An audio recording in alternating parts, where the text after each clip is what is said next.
What's up, you guys? Welcome to The Imagination. I'm your host, Emma, and today I'm honored to introduce you all to Catholic Church, Knights of St Columba, an organized ritual, systemic, and secular abuse survivor and whistleblower, published author and writer, creator and first editor of long-running British comic 2000 AD, devoted husband to his supportive wife, Lisa, yogi, cycler, and table tennis player, blogger, and a hero on a mission to expose organized clerical abuse and neo-Masonic sexual abusive crimes of the Catholic laity, Patrick Mills. Patrick is the son of a devout, poor Catholic widow and became a target to his abuse from a very young age. He was indentured into the Catholic Church, which is different than baptism, and was in his 40s when memories of sexual child abuse surfaced. These forms of abuse Patrick experienced took three forms.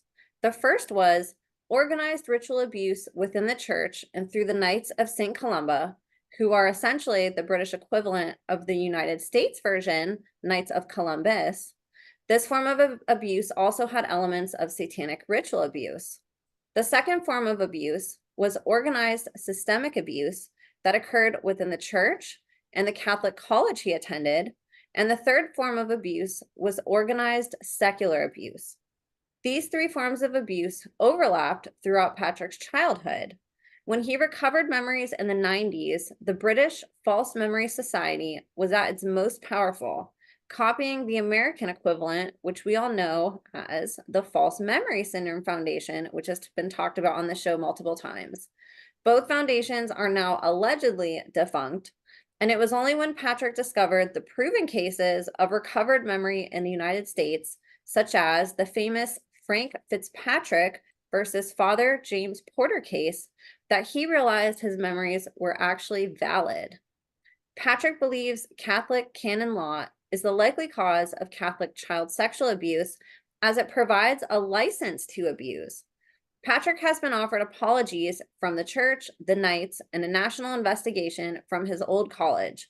His research has led him to find through academic studies that clerical abuse is actually transgenerational and is likely to still be current to this day. He believes the church is operating a damage limitation exercise, acknowledging but not pursuing the crimes involved. Even today, Patrick reports, there is a British media blackout on examples of proven recovered memory cases from the United States. Patrick is also the creator and first editor of the long-running British comic 2000 AD and developed Judge Dredd, which has been made into 2 movies. Key graphic novels he has written include the internationally acclaimed anti-war series Charlie's War, exposing the real truth about the First World War, Nemesis, a science fiction futuristic critique of the Catholic Church, Slain, about the High King of Ireland and celebrating a victory of the matriarchy over the patriarchy, and Third World War, about how multinational food companies oppress the people of South America. His other writing credits include Martial Law, which was used in Marvel and DC Comics, which is an extremely hostile look at superheroes, Accident Man, about a deep state assassin, made into 2 movies starring Scott Adkins, Requiem Vampire Knight, which is a 12-volume series about famous people sent to hell, and Batman Book of Shadow. Patrick's story, The Star Beast, was also adapted as the anniversary celebration story and first episode of the recent relaunch of the Doctor Who TV series starring David Tennant. Patrick also has a blog that he has resulted in the sacking of the head of a religious teaching order, which is the equivalent of an archbishop here in the US, the recent arrest of one of his Catholic abusers at the age of 90, apologies on the table for 3 dead abuser Catholic priests, apologies for the crimes of the Knights of St Columba, and a national investigation into the crimes of a religious teaching order at his old college. To say he is making progress is absolutely an understatement. We are going to be learning a ton today, so I encourage you all to put away whatever you're doing and give Patrick, this amazing survivor and whistleblower, your attention as we dive deep into some topics not talked about nearly enough, from a warrior who has survived the unthinkable and who is now shining a light on all that has been hidden in the darkness. Before I finish introducing today's guest, I wanted to give just a couple quick reminders and updates. If you'd like to be on the podcast as a guest, share any information privately with me, or submit a written testimony to be published in my upcoming book series or as an article in my Substack, you can email me at imagineabouterworld2020@gmail.com. I'm also proud to announce a new partnership I have with one of my favorite brands, Rife Technologies, which is a new and innovative company dedicated to revolutionizing the health tech industry.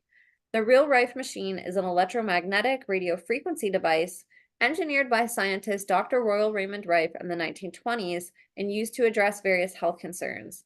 These technologies have been used and referenced by many guests on this particular podcast, and I'm excited to announce that you can now all gift yourself with 15% off your Rife Technologies order with the link and discount code I've posted in the show notes.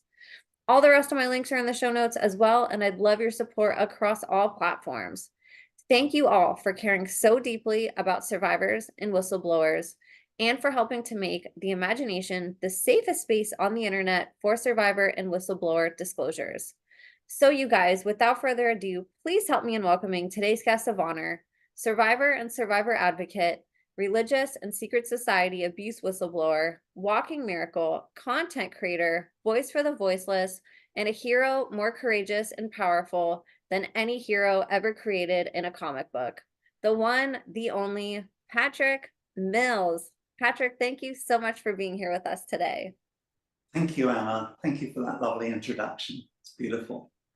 You're welcome. Man, it's hard to fit all of your accolades and your story into a short, condensed version. I feel like I could have written a 10-page intro for you. So thank you for helping me also condense some of that down. What you've been able to do is just incredible. You know, I look at who you are today and I think, gosh, if I were to just see you walking around the street, like there's no way I would, meet you and think this guy had the past that he did, and that you had such a traumatic and horrifying childhood in a lot of ways through the abuse that you experienced with people that should have been protecting you. It's horrible to think that these things reside and are happening in these establishments that parents drop kids off at, that we think are there to help, and not to say that they don't in some ways, but it's really the perfect place for a predator to hide, and your story really illustrates that. So I thought maybe we could go back to the beginning and paint an outline of your family and sort of the background that you come from, some history that's relevant to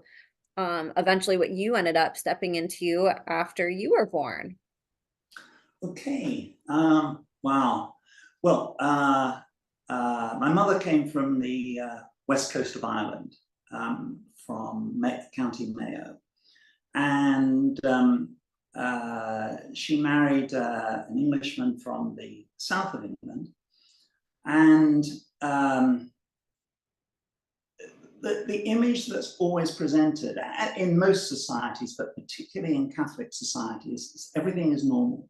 Everything is, there's nothing, anything that's bad or whatever goes on behind closed doors, or a veil is drawn over it.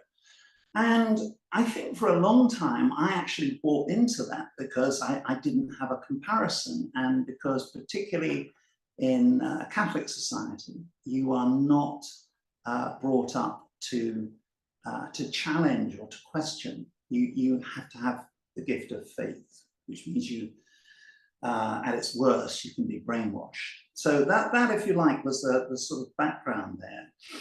And it's only in recent years that I started asking questions about my father, who I'm now going to refer to as my legal father, because it didn't make sense. I mean, they got married, they had 2 children, my brother and myself, and he died when I was 3, nearly 3. So she was left with 2 young children to bring up. So I would have been nearly 3, my brother would have been about 8. And so that's quite challenging for anyone, especially in the early 1950s. However, I would ask my mother and ask relatives, what was my father like? who, as I say, I'm going to refer to as my legal father. And they would basically change the subject, always. And it's actually quite naive of me to realize it's only in the last, 5 years, I've got so used to, oh, well, that's the way it is, so I'm not gonna, you just think, okay, so you don't want to talk about him. But of course, that's quite ridiculous. I mean, anyone who's died, who's you're close to, you're going to refer to them, and more obviously, you're going to talk about what he or she was like, the one who passed away. You know, what kind of music did they like? What were the things that made them angry? What were the things that made them sad? What was the happy day out? And I can't give you one incident of my legal father. In other words, one incident where I can say, oh, you know, he loved jazz, he loved Frank Sinatra. There's nothing, it's just a void. And so I would, as I say, I would ask my mother, and in later years, her younger sister, and they say, oh, he was a good man. You think, yeah, what's a good man? That doesn't tell you anything about him. Who is he? Oh, well, what did he do? And well, he liked gardening. Okay, so he liked gardening. And what was he like? Did he get angry? Oh no, he was a very quiet man. So he's a quiet man who likes gardening, and that's it. So I looked at the photographs of him, and that was not inconsistent. But I progressively realized, as I discovered more about my mother's past in those years after her widowhood, I started asking, things didn't make sense. And then one day, a relative from my legal father's side sent me a photo of him just before he got married. And it was one of those off-the-cuff photos. So particularly in the 50s, people always had very formal photos. You know, they're getting married, or you know, holding the young kids or whatever. So they don't give anything away. So here was this photo that was saying who he was. And as they say, a picture says 1,000 words. And I could write 1,000 words about this guy. And in a way, it was really lovely because I could see who he was. He was Jack the Lad. He was the leader of the pack. He was wearing a very sharp suit. He would have been maybe 19 at that time.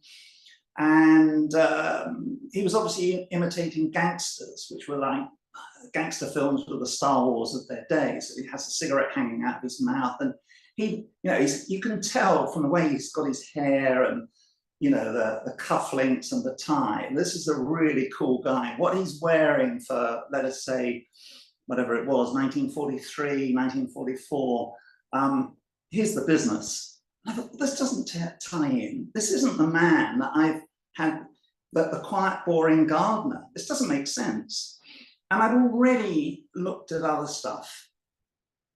And I already had my suspicions. So I did that thing which has been available for the last decade. I took a DNA test. And you have to take the right DNA test, because I'm not interested in my DNA from 30,000 years ago. If you take the right one, it will tell you more or less what the most recent genealogy is. So it came back. I wasn't sure. I had two possible suspects in mind, and I should mention who they were. One was my mother's lover. After she became a widow, she had a lover, although she wouldn't have used that term. It was just a friend coming to visit rather late at night, all that kind of stuff. But he was a lover. And he was from Ireland. And then there was a Knight of St Columba who was very, very important in our lives in a very negative way. And I discovered this thing of finding out his birth certificate, his death certificate, his marriage certificate. I got a lot. So I knew everything about this guy. Obviously, long dead. And he was from Glasgow. And so when the DNA results came in, I was thinking, which of these two suspects is it going to be? I really wanted it to be the lover. In other words, I don't know, because well, it was a guy, as what little I could remember of him, he was a nice guy. I didn't want it to be the Knight of St Columba because he was scum.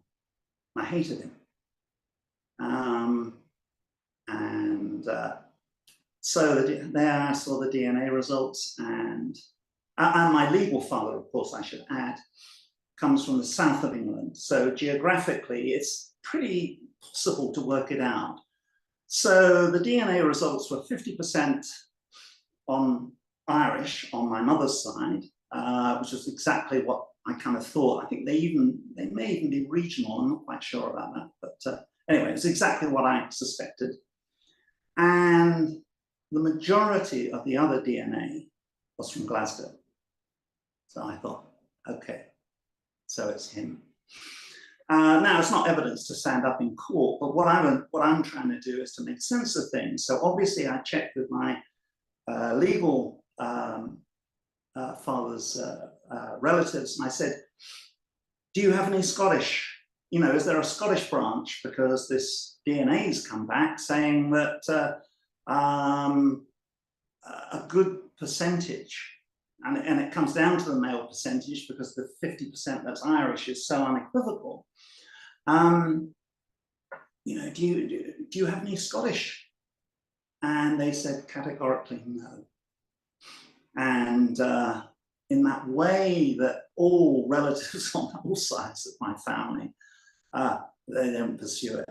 And you've got to say, okay. In other words, they're not curious as to what that means. It's just, it has always been a taboo subject. And I'm sure everyone concerned knew the explanation and probably thought, well, he'll never know, we'll never tell him, what's the harm, and so on. And they hadn't recognized my curiosity or my nosiness and my natural right to know, you know, who's your dad? I mean, it's as bad as being an orphan, because if your dad is just a guy who likes gardening and is a quiet man, I mean, what the hell is that? That doesn't tell you anything about it, and it's less than nothing.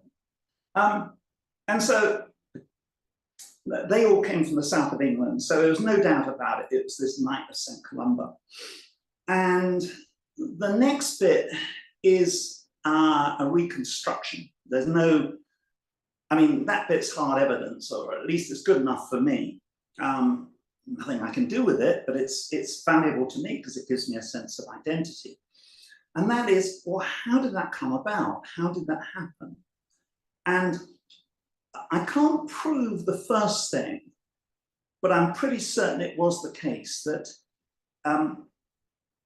because it's a tradition in Ireland, especially the west coast of Ireland, to dedicate your child to the church. Now that sounds lovely. It's one of these numerous Catholic things. You think, well, where's the harm in that? There's a lot of harm in it, because you're actually saying, this child is going to be church property.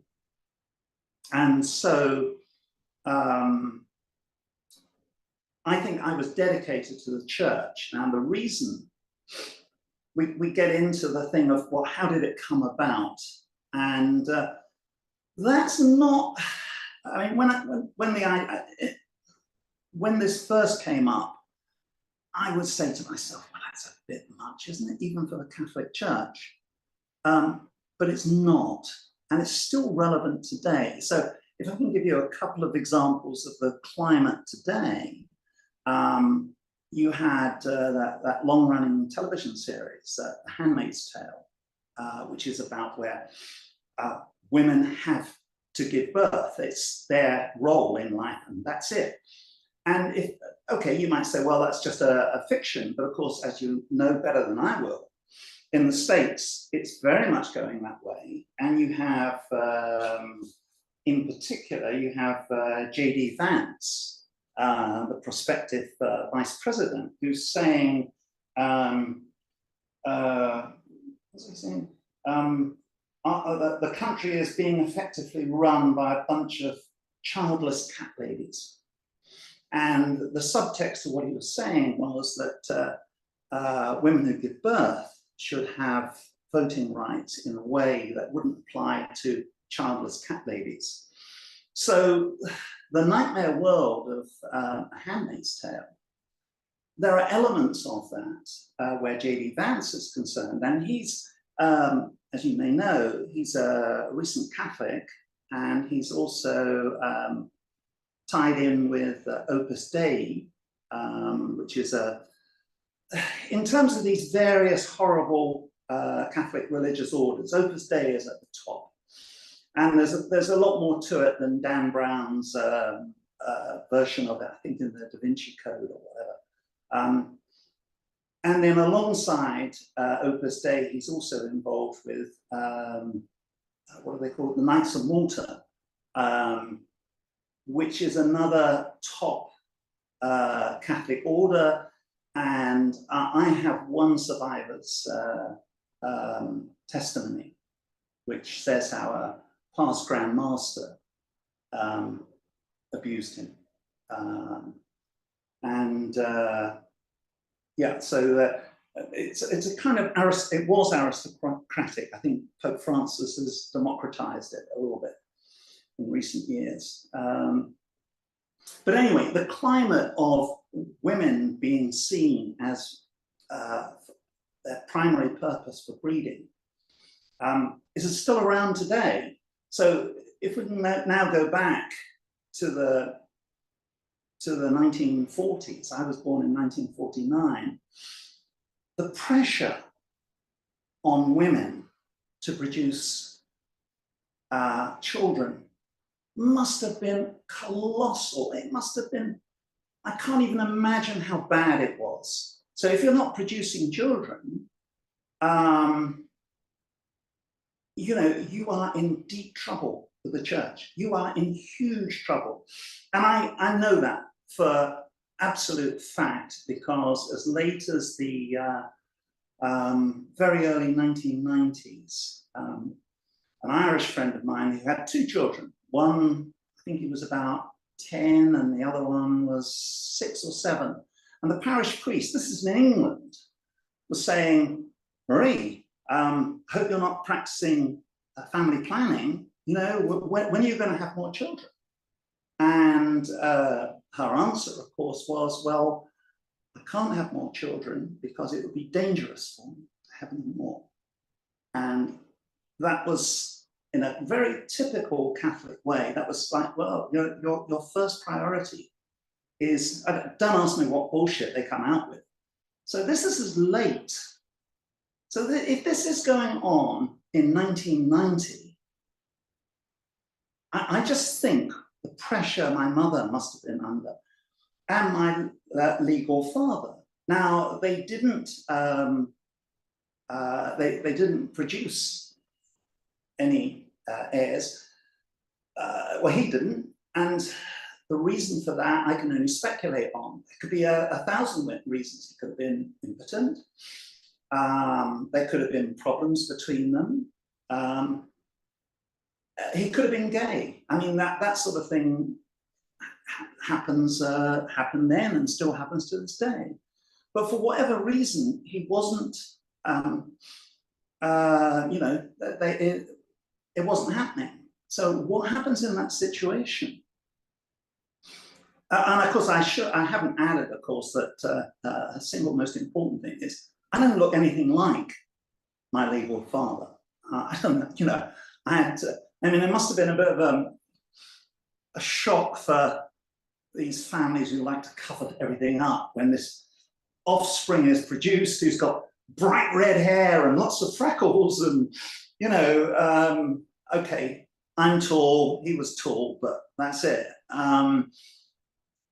And so I would say to my family, you know, I don't look anything like him. You know, it's a bit just general. Oh no, you took after your mother.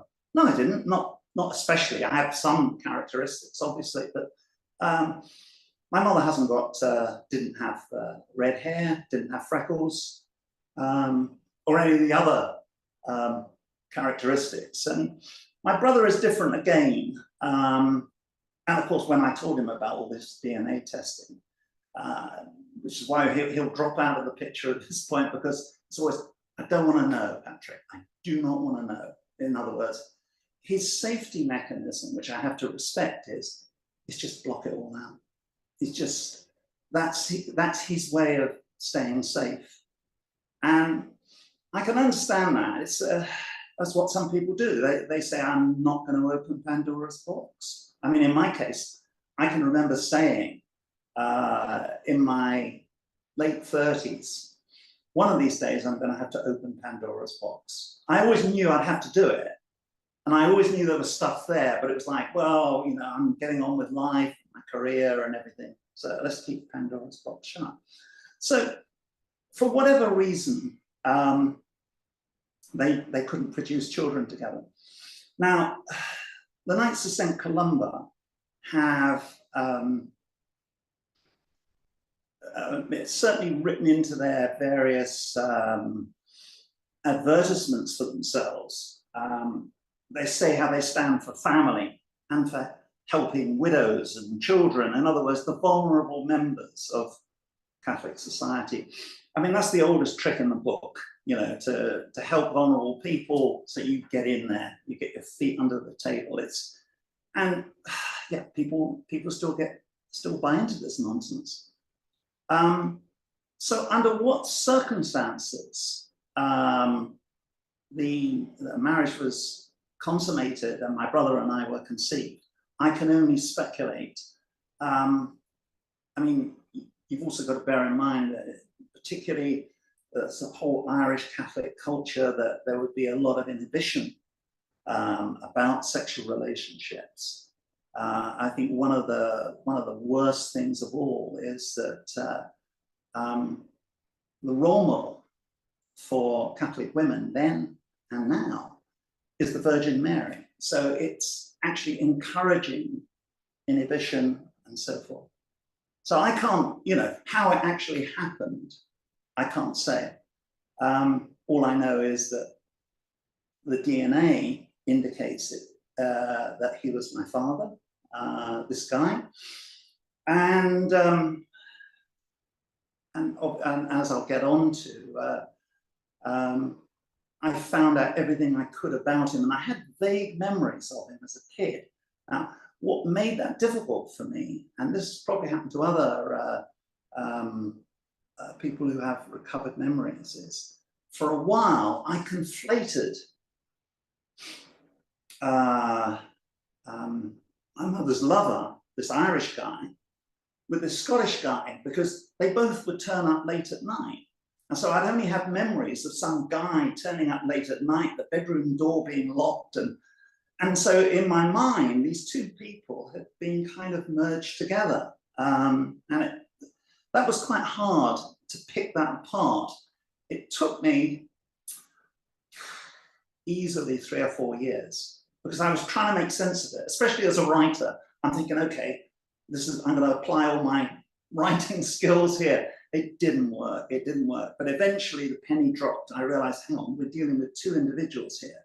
So I got the lover's, whatever it was, death certificate and things like that. And there was information on both certificates which proved that what I was suspecting was right. So at the age, when I'm nearly 3 years old, my legal father dies. And my mother goes into hospital because of breakdown, which that kind of tragedy in, what are we talking, 1951, 52, something like that. It would have been pretty hard. And the methods they used to bring her to her senses, literally, would be really frowned upon today. They would be electroconvulsive therapy. No, I say therapy, that's really a wrong word for such a brutal system. Electric shock treatment, that's rather more precise. And insulin shock treatment, not to be confused with insulin coma therapy. In other words, you're stuck with what's known at the time. I mean, if you think of mental health today, 50 years from now, people are going to be looking at what they did today, and they are going to be very condemning of the tranquilizers and all the other stuff that they give to mental health patients. So I can't be too hard on the world of 1952, 53.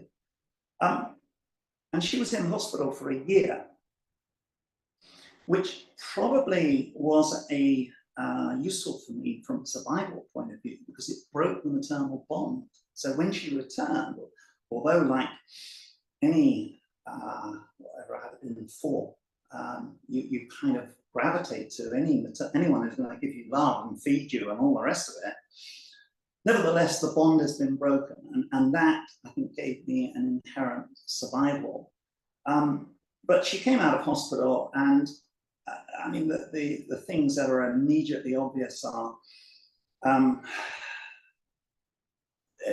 she actually got out by actually having some therapy, which is remarkable. Back in 1953, after all these scientific methods, and they undoubtedly would have given her drugs, and they would probably have been opiates of some sort, and almost certainly addictive. But therapy got her out. In other words, she talked about her troubled childhood in Ireland, and this, of course, is the edited, censored version of my relatives, which I prized out of them. It took so much effort to drag these family secrets out, and she came out. You don't have to answer this in detail, but I know you mentioned that this type of abuse can be transgenerational. Do you have any, were you able to come across anything that there was some type of Catholic or religious abuse prior to you, whether it was grandparents or your parents? No, I think this was, my mother had been abused as a child, but it was by a neighbor. Oh, okay. And that was, and of course, the way these things are described is to really sweep them under the carpet. In other words, it's best to forget all about it, to draw a veil over everything. And that's the common mantra for, well, not just for Catholics, but for so many families. They think it's better to just hush it all up. But I don't think there was any significance as such. There she is. I'm coming up to 4 years old. They fried her brains. None of this can be very good for her. She was by nature a narcissist, so that's not good either. And she has no skills. She has no money in the bank, no education, no talent, or no job. And yet, but her dream, and this is where her dream was for her 2 sons to become Catholic priests.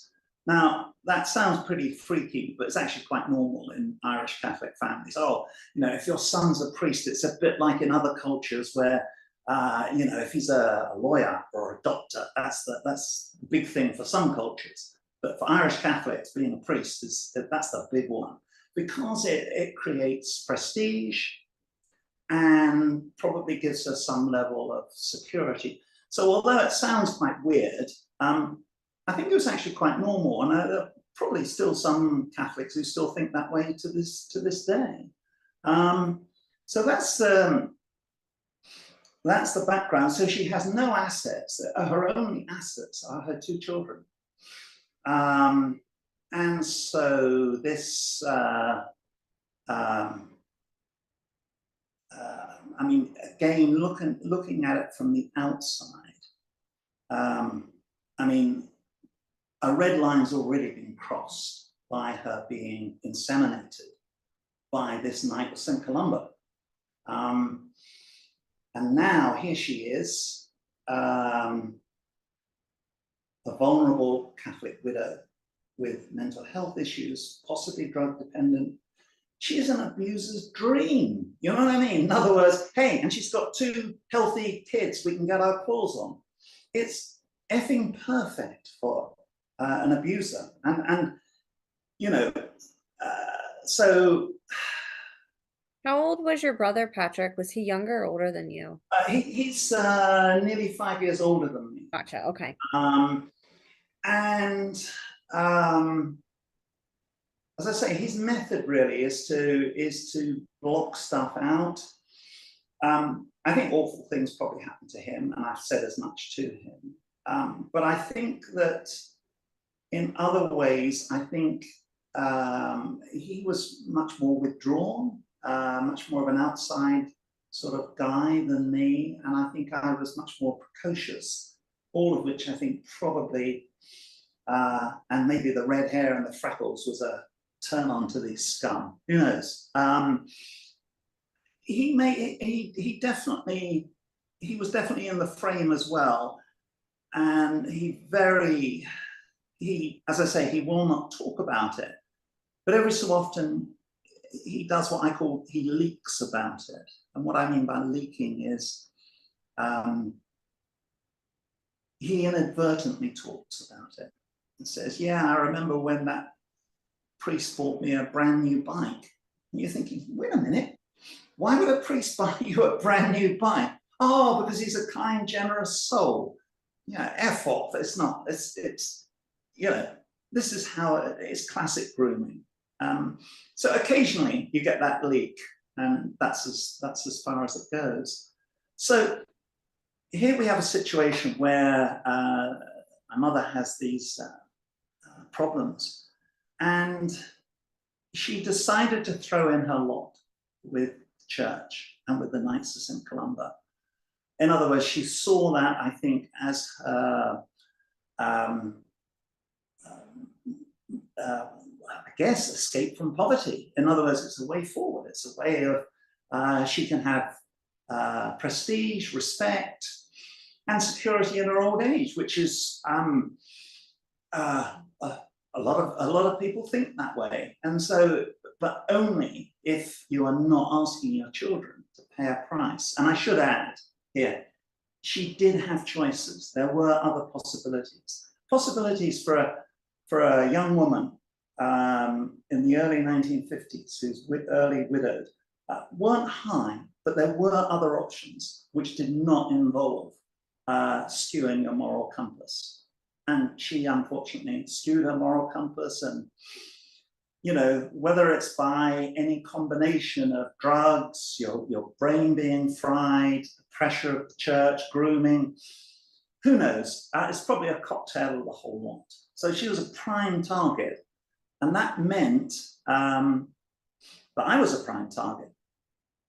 And so we had priest number one, one of 3, who was always round our house doing repair jobs and helping out the poor widow. Again, it's classic grooming. It's just how these guys do it. And the full extent of his abuse, I'll briefly skim across the surface of it. I'm quite happy to go into it further. He did magic tricks. And I think I know they had children's parties very near where we lived, and I think he did magic shows there. Magic is, again, it's a vital part of an abuser's armory. It's, you know, it's up there with giving sweets to children and all the other things. It's because, without getting too graphic, now you see it, now you don't, all that kind of stuff. And so my earliest ambition as a child was to be a magician, because obviously I was enamored of this guy, but at the same time repelled by him in a way that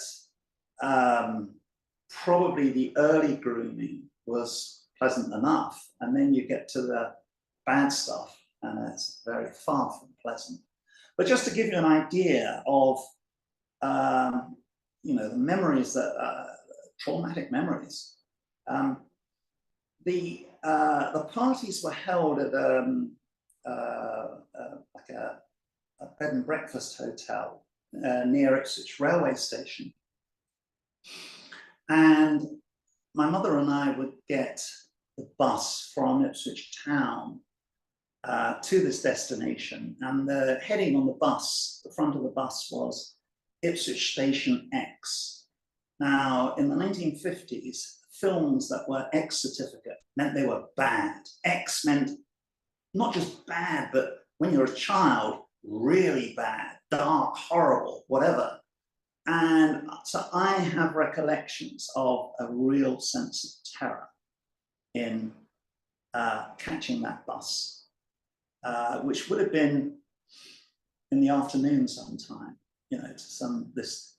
So Ipswich Station X means Ipswich Station bad. And just round the corner from the station is this, and I only have recollections of one of these events. What I have more is the nature of his abuse, which was had a strong oral element to it and was pretty revolting. And so just picking up off there, so I should name this guy as well, because he's one of the three that the diocese have agreed to pass on their apology for. And if we get that far, the apology I want is a really darn good one. They've more or less said they will apologize, but I don't want one of these, well, if he's, you know, if you think that happened, we're very sorry. No, it happened. Just, and I want it on the parish website so that the memory of him as an abuser is there for forever. So that's what I want. And I'll probably get it because I'm so persistent and such a pain that I think probably find it's easy to shut me up. So it will be a battle of wills, but I think I'll win. Anyhow, so back to this guy. So his behavior is foul, and I start doing what I think. Oh, and I should add another thing here as well that I think is important. Because my mother was neglecting both my brother and I. I mean, we were what you might call in the UK latchkey kids. In other words, we were left very much to our own devices, which was not uncommon in the 1950s, but we're talking about neglect. So we were neglected, but that does have one plus side to it. Being feral, which we were, both my brother and I were quite feral, it made us very independent and quite aggressive. So we were probably horrible little kids, but it meant we stood up for ourselves. And because we had to develop our own personalities, because there was no one corralling us into being someone else. So then, and I should add another thing to give you an idea of the tone. Obviously, I should have said I was an altar boy. I mean, that's almost incumbent to, you know, every Irish Catholic kid who've, and no harm in that, if you like. But if I tell you what the altar boys called ourselves, that gives you an idea of the cynicism and the hidden resistance and defiance against this, because everyone knew not just Canon Burrows, but also his assistant, his curate, was a sexual abuser. So we altar boys called ourselves the Rhubarb Club. Now, rhubarb, before Monty Python, there was a radio show called The Goon Show. And whenever anyone wanted to say something was bullshit, they'd say rhubarb, rhubarb, rhubarb. So we, the altar boys, were the Rhubarb Club. In other words, saying it's all crap. Now, the great thing about that is it builds in defiance and resistance. You know you're too small to fight back, but in your head, you're resisting. In your head, you're challenging, and so on. And I went much further than that. I know, I think I was 7. Yeah, 7. I went to the police. I mean, my head would have just barely over the top of the counter. And the official story is, oh, Patrick got lost and we went and found him. And obviously, and of course, in those days, if you reported anything, it wasn't like today where there would have been a ton of social workers on the scene and so on. It wasn't like that. So they would have covered it up and said, oh, he's a man, he's got a fierce imagination, or bullshit, rhubarb, right? So on one occasion, I was in his car and I can remember being really frustrated. I couldn't open the bloody door. So I must have been 6 or 7 at the time. And somehow I managed to open it and ran away. And I thought, well, I'm not going home. I'm going to go to the police station. And they said, oh, you were lost. No, I wasn't. I knew exactly where I was going. And anyway, so, but alongside that, I did another thing because that's the thing, children who are being abused will, it's well known that they show signs of it. You know, you can't, but you've got to be a bit of a detective to work out what those signs are and what's actually going on. So I started acting out. Now, the exact way that I started acting out, I don't know the exact details, but it must have been very worrying and disturbing for them. Because after all, if someone's doing something very sexual to you at the age of 7, you're going to imitate it, or what I think I did at the very least was draw it. And so I can remember drawing some image of what Canon was all about, and the nun headmistress, who was a Mother Teresa lookalike, telling me to go and pray in the church for forgiveness for drawing something so awful.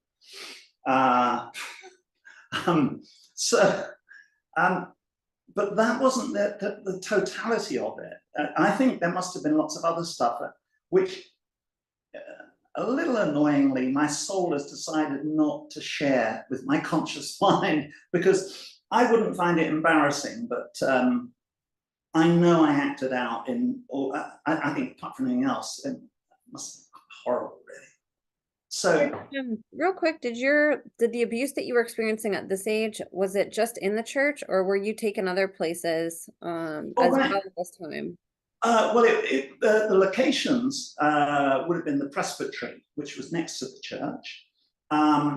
It would have been at our house, and certainly in the car, in Canon Burroughs' car, because it was a distinctive car, and the door handles didn't work, and it was. Well, I couldn't open the door, and even to this day, if very occasionally, you know, even with a modern car, you might have trouble opening the door, and I get a kind of jolt, a flashback. It's not nice, but obviously, you know, the adult can use this. Calm down, it's all right. It's just the door's just got a bit stiff. But anyway, I got out, and I have to remind myself of that. So those were the locations. And on this occasion, I don't think there was anywhere further afield, but when we get to the other priests, it does start to get a little more, a little weirder. So I started acting out, and then this was the strangest part, and this is the bit of my journey, if you like, that I have to accept. I'll probably never be able to nail them, which annoys me. All right. Let me, Did you, I know you said that you were gonna name the first one. There's no pressure to, but did you want to say who it was? well, the first one, the Canon Burrows, with this first chap. Yeah, I have absolutely no problem with that. I mean, I know everything about him. He came from a fairly privileged background, I think, went to Rome.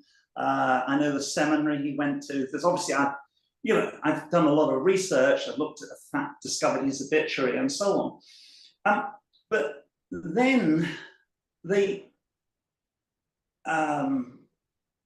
was the toughest bit, really. There was some kind of female intervention. And this is my reconstruction on it, which is not far wrong. But the exact details of, I haven't got. If I had the exact details, I'd be going after them, because their organization still exists. It's called the Catholic Women's League. Now, the Catholic Women's League is the exact female counterpart of the Knights of St Columba. So in other words, they often hold shared meetings and everything like that. And what they practiced on me, and I don't have the exact graphic details. All I can say is I know it worked. They practiced a form of aversion therapy. They wouldn't call it aversion therapy. I don't know what they call it in those days.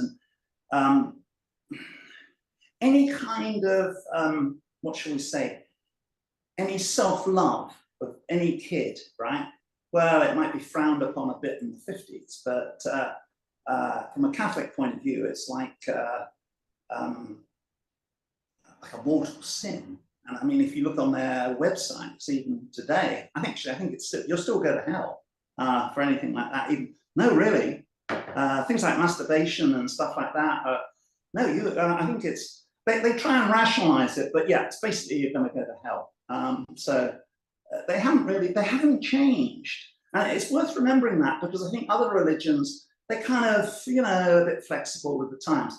Catholic Church hasn't changed at all. It's still wildly misogynistic to this day.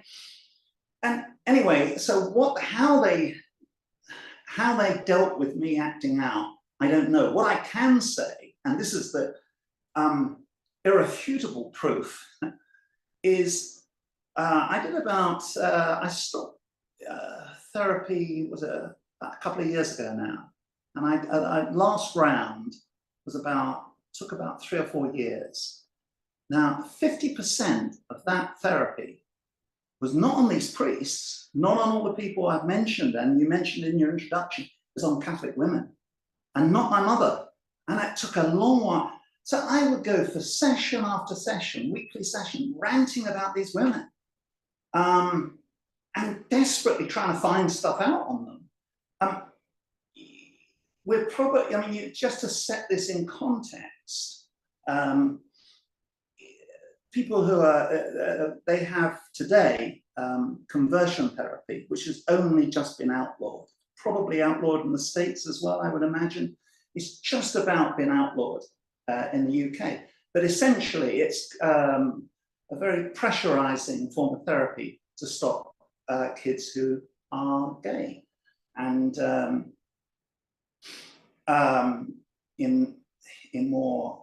back in my era and after, they had more brutal methods. 3 gay kids in Holland, it's on record, who were gay, were castrated under the orders of the Catholic Church. That's a matter of record.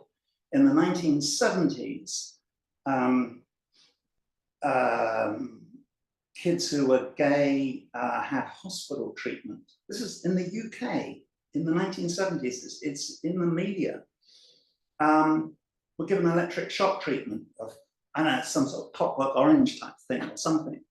So, and I remember reading this thing about this poor guy who, they said, look, if you want to stay at college, you're going to have to agree to this form of aversion therapy, which was electric shocks to put them off the idea of falling in love with with the same sex. And so in that context, what I'm describing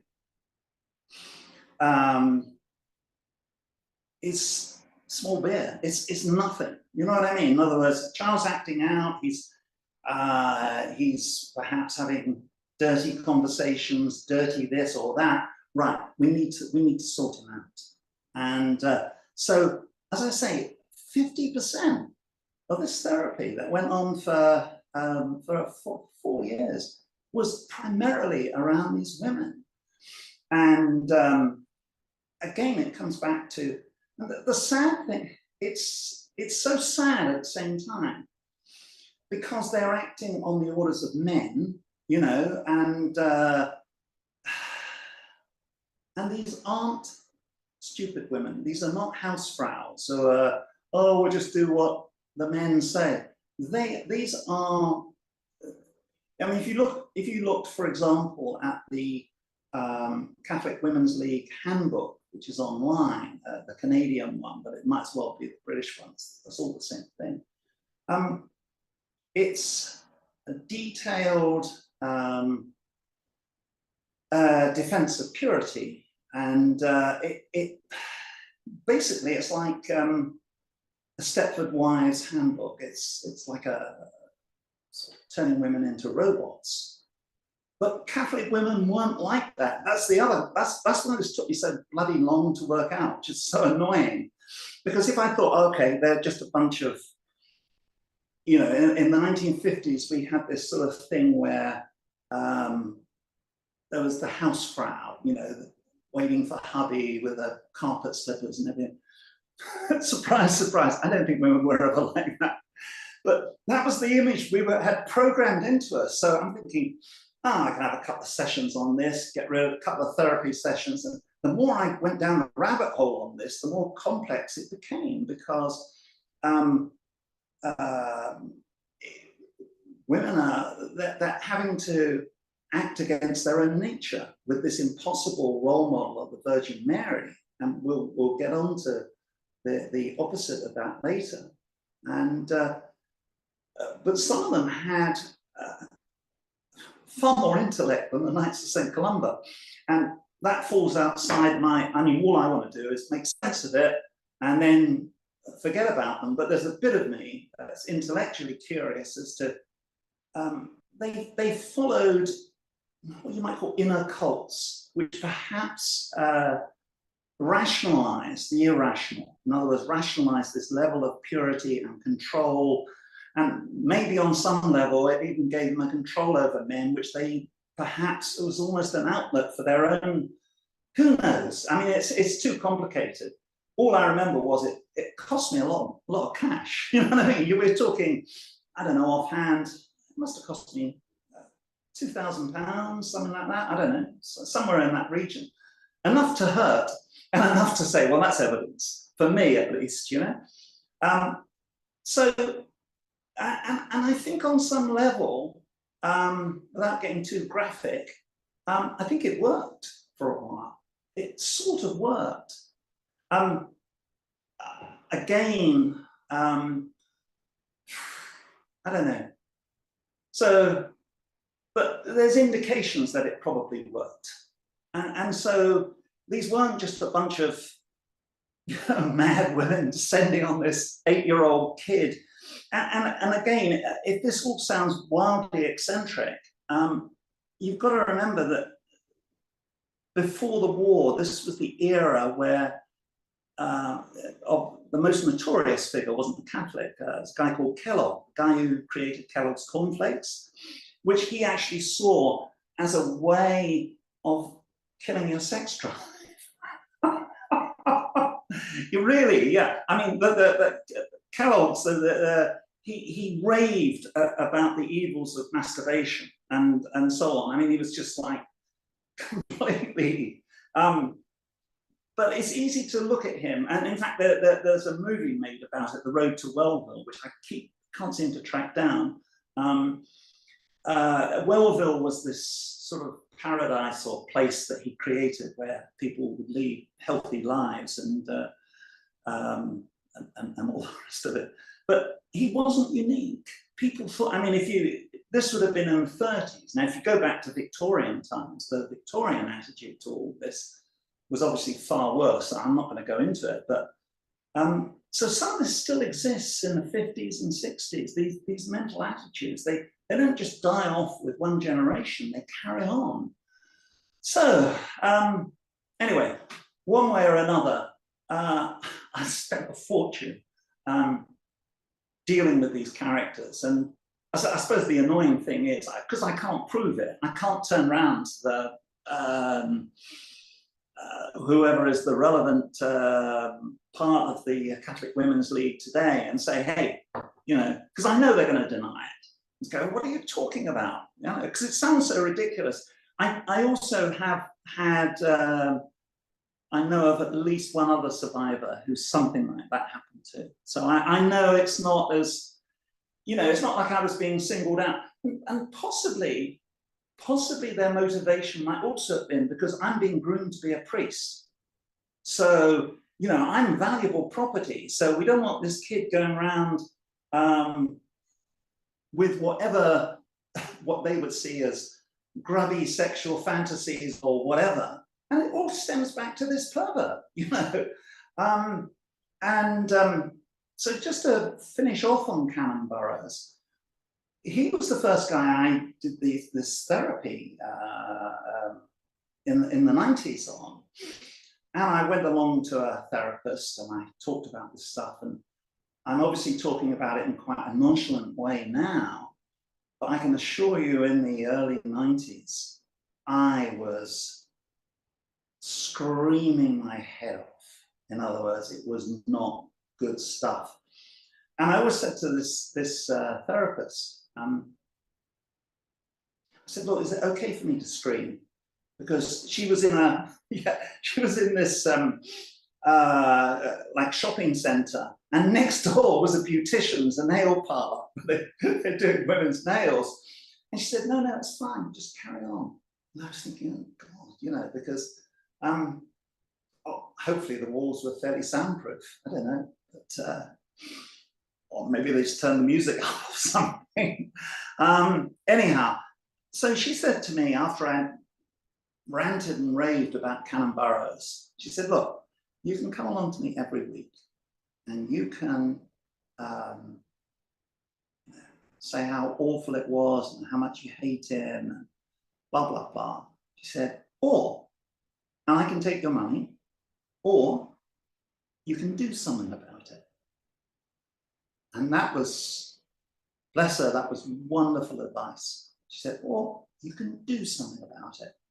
And so my first, you see, bear in mind at this point, I had assumed that Catholic abuse, the way the Catholic Church has promoted it, and they don't promote it around me because they know I've got too much evidence to the contrary, is it's just one rotten apple in the barrel. In other words, it's just one person who, okay, he was a dirty old man, but it was just one person. You know, you get that in all societies. That was their argument. It's become very, very thin. It's not how it was. It's, in my experience, it was 100%. In other words, I only knew a total of 4 Catholic priests. I let one off the hook because he's in France, or was in France. I don't know how to reach him.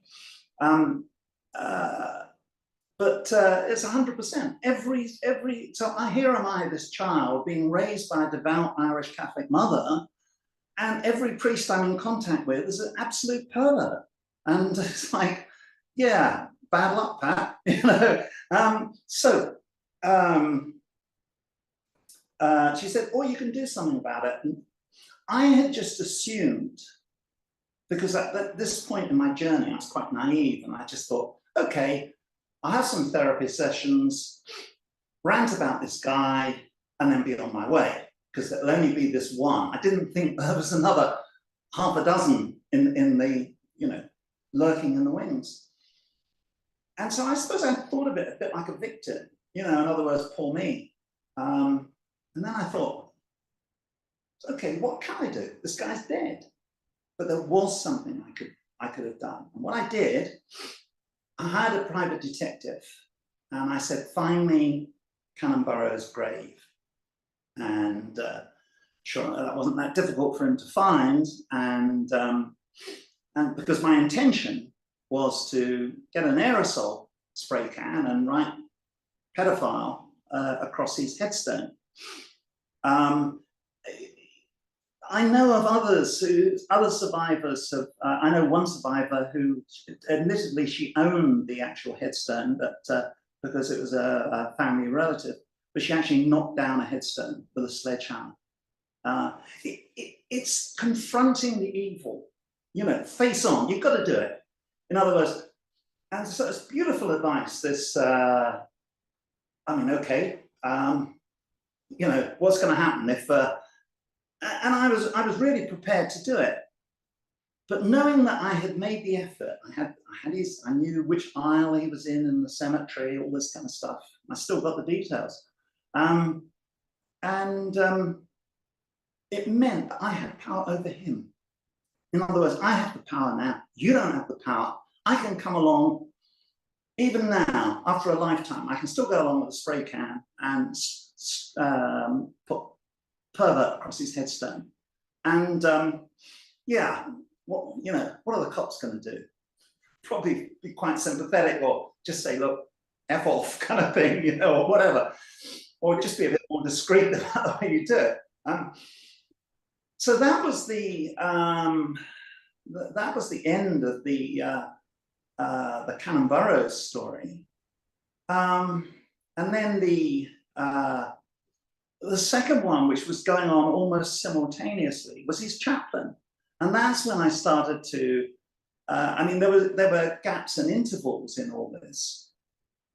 Oh, and of course, I should have mentioned the single most important thing about this is that Canon Burrows was a Knight of St Columba, and that's and the knights may claim, oh, it's just a voluntary, you know, it's just an honorary title. We're not really, they're not really knights. They're just given this title. No. They won't try that on me because I've got the evidence that proves that priests are often members of the Knights of St Columba, and they have an active role. It's not an honorary role. It's an active role. So they better not try that. So that was him. And then the second guy, Father Wace, his curate, again, it's very much an English thing, I suppose. They all came from really wealthy families. So we're talking upper class, you know, not nobility, but a couple of notches down from that, really wealthy people. And so stuff where he's concerned, and this gives you an idea of just how far my mother just looked the other way. Her only job that she had for a very brief period of time was as a housekeeper at the presbytery. And so she's making the bed of Father Wace, and he's left out, obviously deliberately, his pajamas. And his pajama jacket is covered in metal badges.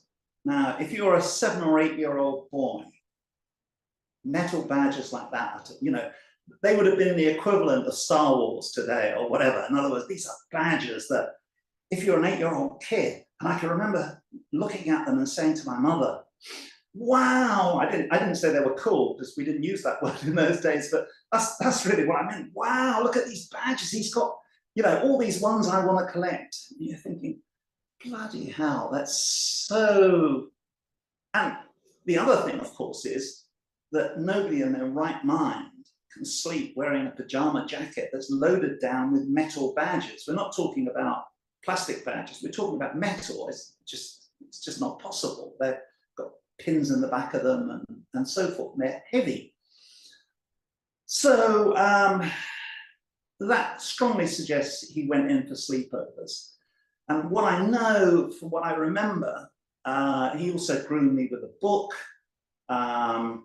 which showed the cover of a school that I wanted to go to. And this was I think he had more than one volume of this. I think he used to give it out to prospective targets because it was a very pretty boy on the cover. you know, very sweet, sad story, all this kind of stuff, etc., etc. And the two recollections. One is that going to, yeah, he wrote me, and I know that from a graphic detail. And I also, and of course, this is the problem, remembering. Memory doesn't put these things in direct chronology, so I couldn't tell you exactly why. But I was going to join the Cubs, like junior Boy Scouts, and he, which he was running. So he's this guy, and all I can remember is his. So he'd be wearing shorts, unusually for a man in that era. I remember his sort of hairy legs and things. So I had all the uniform and everything. I only went to the Cubs for 1 week. I had the uniform, the whole lot, and I never went back. And of course, adults don't explain what happened. So I've had to fill in the gap. And I think what happened is that I think I told my mother's lover what had been going on, and he paid Father Wace a visit. Now, in my fantasy, he knocked the hell out of him, but I think that's probably most unlikely, sadly, because he's an Irishman and they have to have huge respect, or they did in those days, for the Catholic Church. So, but something happened. Let's put it like this: he had some kind of confrontation, because 1 minute I'm in the Cubs and I'm thinking, hey, this is great. I'm going to be, a Cub. I'm going to learn all these woodcraft skills, and one day I'll be a Boy Scout, and then the next week it's like, no, you're not going anymore. We don't want to talk about it. That's how it works. And of course, you carry that lack of precise memory with you for the rest of your life. You don't know what actually happened. So that was Father Wace, and he probably was a Knight of St Columba, but he's not listed. But I think what happens is you have these wealthy people, and I should explain a little bit about what the Knights of St Columba are from a Freemasonry point of view. They're neo-Masonic. A Catholic cannot be a Freemason. So what that means is, in fact, some of them are, but technically you can't. So what you have instead is you have neo-Masonic orders. So if you look at the Knights of Columbus, for example, I mean, they're incredible. The American ones are really colorful. They got purple plumes and red and green and so on. The British are much more reserved. It's more of a sort of national character. They just have a sash that goes with it. And but the Masonic connection is obvious on all sorts of levels, because you have the Knights of Columbus, which has the word column in it.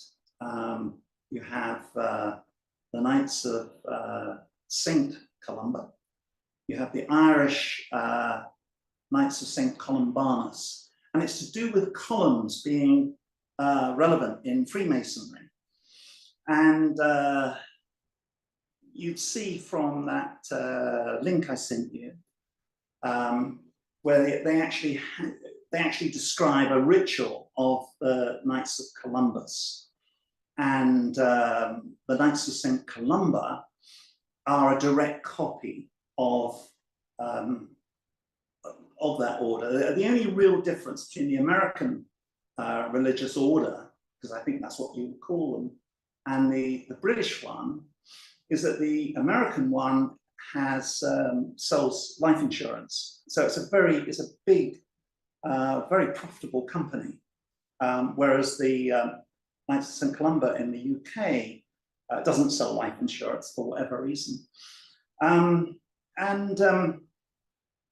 They, even on Wikipedia, it's still listed that they have, what they call it, 3 degrees, something like that. In other words, the typical Masonic levels, and the ritual I sent you a link to. describes all the theatrical stuff. Now, with the American version, they have a secret service guy. And I think with the British version, they probably have a policeman, just regional variations. But it's the full Masonic works. And unluckily for me, and I'll get to this experience with the third abuser, the third priest,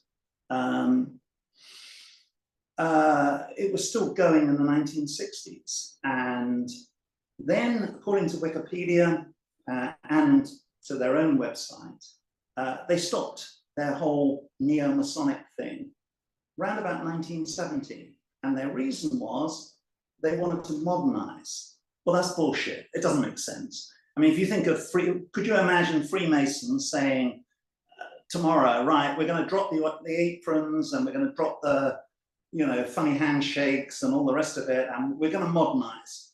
So something happened in 1970, which I don't know. Too late for me. In 5 years too late. So it's one of the questions they've offered me an apology. And one of the things I want is what happened in 1970? Why did you change? Why did you turn from being a very obviously Masonic order into something else? So that's one of the things on the table. And now we get to the third priest, who's Father Jolly, and once again a Knight of St Columba, and once again, and actually rather more important, oops. Yes, Knights of, yeah, that's the ritual thing. Yeah, perfect. Yeah.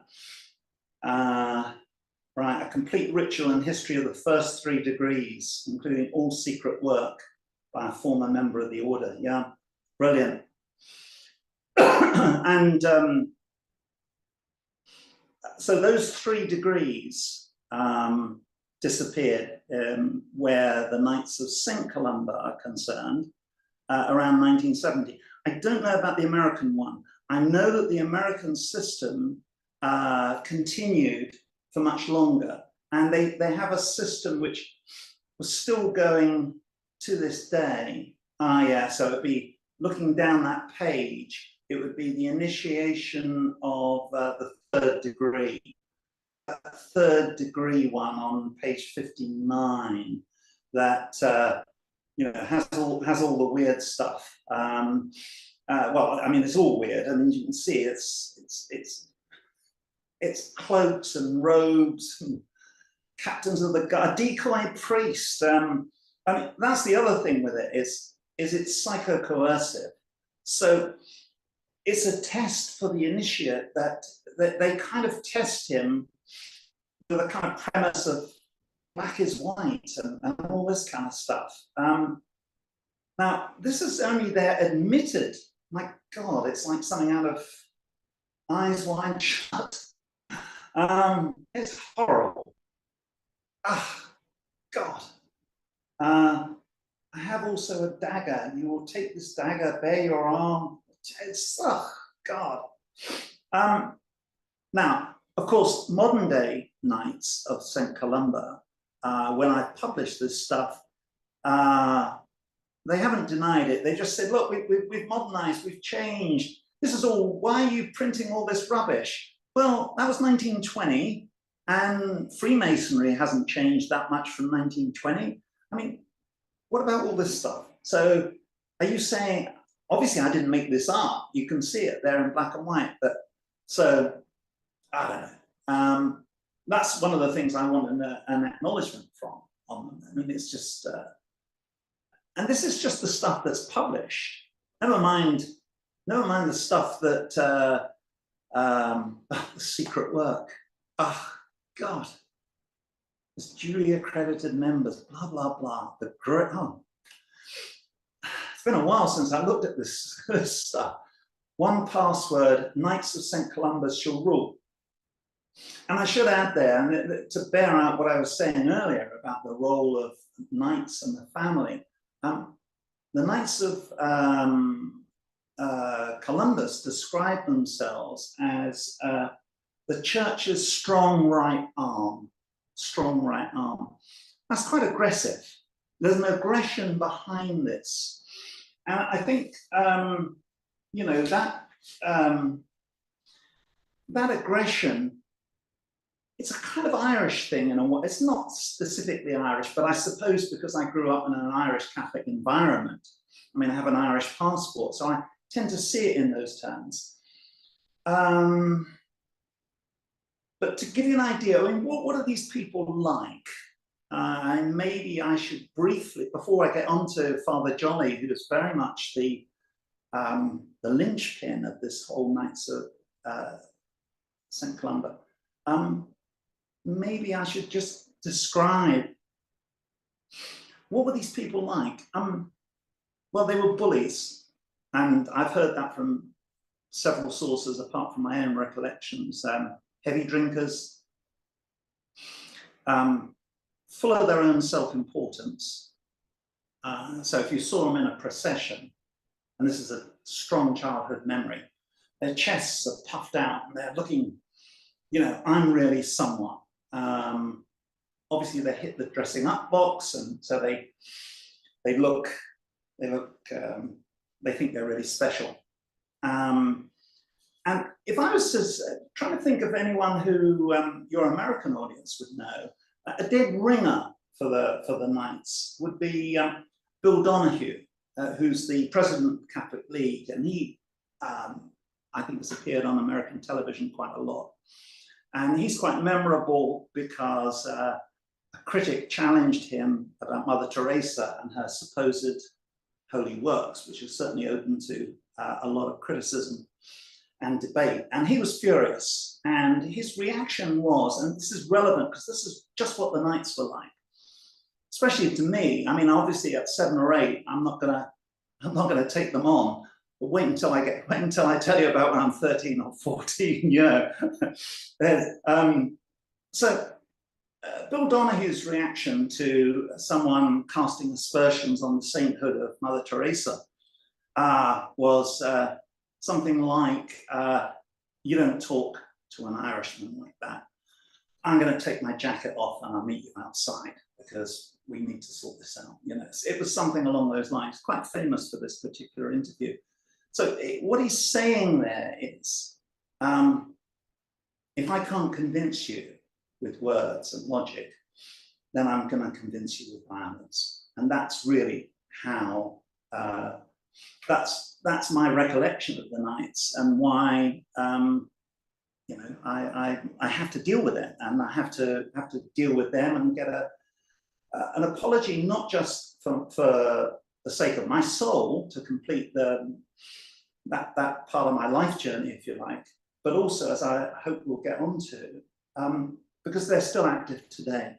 That's the thing. If this was just something, oh, bad luck, you know, this stuff happened in the 1950s and 1960s, but hey, we've modernized, we're really cool now. If that was really the case, I think I'd say, hey, come on, Patrick, just forget it, let it go. But children are still in danger. And when I allow myself to think about it, I get quite agitated, because it's, you know, the big thing for all survivors, as you know from your podcasts, is they don't want to happen to anybody else. The thought of some other kid, I survived, the next other kids may not be so lucky. And if I can protect them, I'm damn well going to do it. So that's the character of the Knights in general. And I should describe my biological father, because that was, the main thing about him really was, he was a liar. And I think what you had is probably not that, it's important to me, but I don't know how relevant generally it is. Britain has a real class-ridden society. Yeah, we are so class-ridden, it's not true. So even within the Knights of St Columba, you have upper middle class characters and you have working class characters.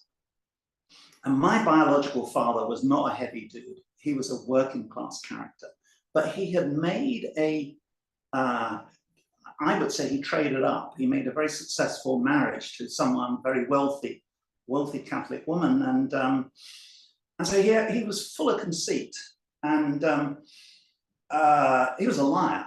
And so for a long while, that really, I would say to Lisa, my wife, is, say this guy's, you know, he was very well dressed, and he said he was an agricultural engineer. And so I've been looking at agricultural engineers in Ipswich, trying to track records. I did so much homework on this, it's unbelievable. And I said he was really full of himself. So I said, what was he doing? You know, if he was an agricultural engineer, why was he wherever he was? And how did this make sense? And so on and so forth. And when I got his death certificate, I found out the truth. He was a paint shop foreman at an agricultural engineer's. And it's a typical lying thing, isn't it? You've got to big yourself up to a 7-year-old little boy and say, hey, I'm an agricultural engineer, because you're such a sad individual. He's a paint shop foreman. And he was very, very conceited. And I think he was a fixer. So I think you have this class system where the more sophisticated, or the professionals, were, if you like, the top of the ladder of the Knights of St Columba, Columba, yeah, I'm getting confused now. And then you had blue-collar workers, like paint shop foremen, laborers, God knows what. As long as you had money, you had to put money into the system. That was the main criteria to join. You had to put money in. Maybe you don't today, I don't know. So that's the background of these guys. And now we get on to Father Jolly, who was undoubtedly a Knight of St Columba, because his father set the organization up he founded the order in Ipswich. And I should also add something before I forget about Ipswich, because if we get that far, it's kind of relevant. Ipswich today, in 2024, is the paedophile capital of Britain. In other words, there are more pedophiles in Ipswich than in any other town. It's been in the media. In other words, so if it's like that in 2024, I think it was a really bad place. As I remember this private detective, when I was talking about Canon Burrows, he was an ex-cop, and he said, Ipswich is a bad place. And the writer in me was sort of saying, well, do you want to tell me more? And he wasn't giving anything away. He just said, look, a lot of bad shit went on here, and it's over. Except it's not. And I think Ipswich is still quite a questionable place. Anyhow, so back to Father Jolly. His father founded the Knights of St Columba in Ipswich. And he himself took an active role in solving some of the things that went on, abuse issues that went on there.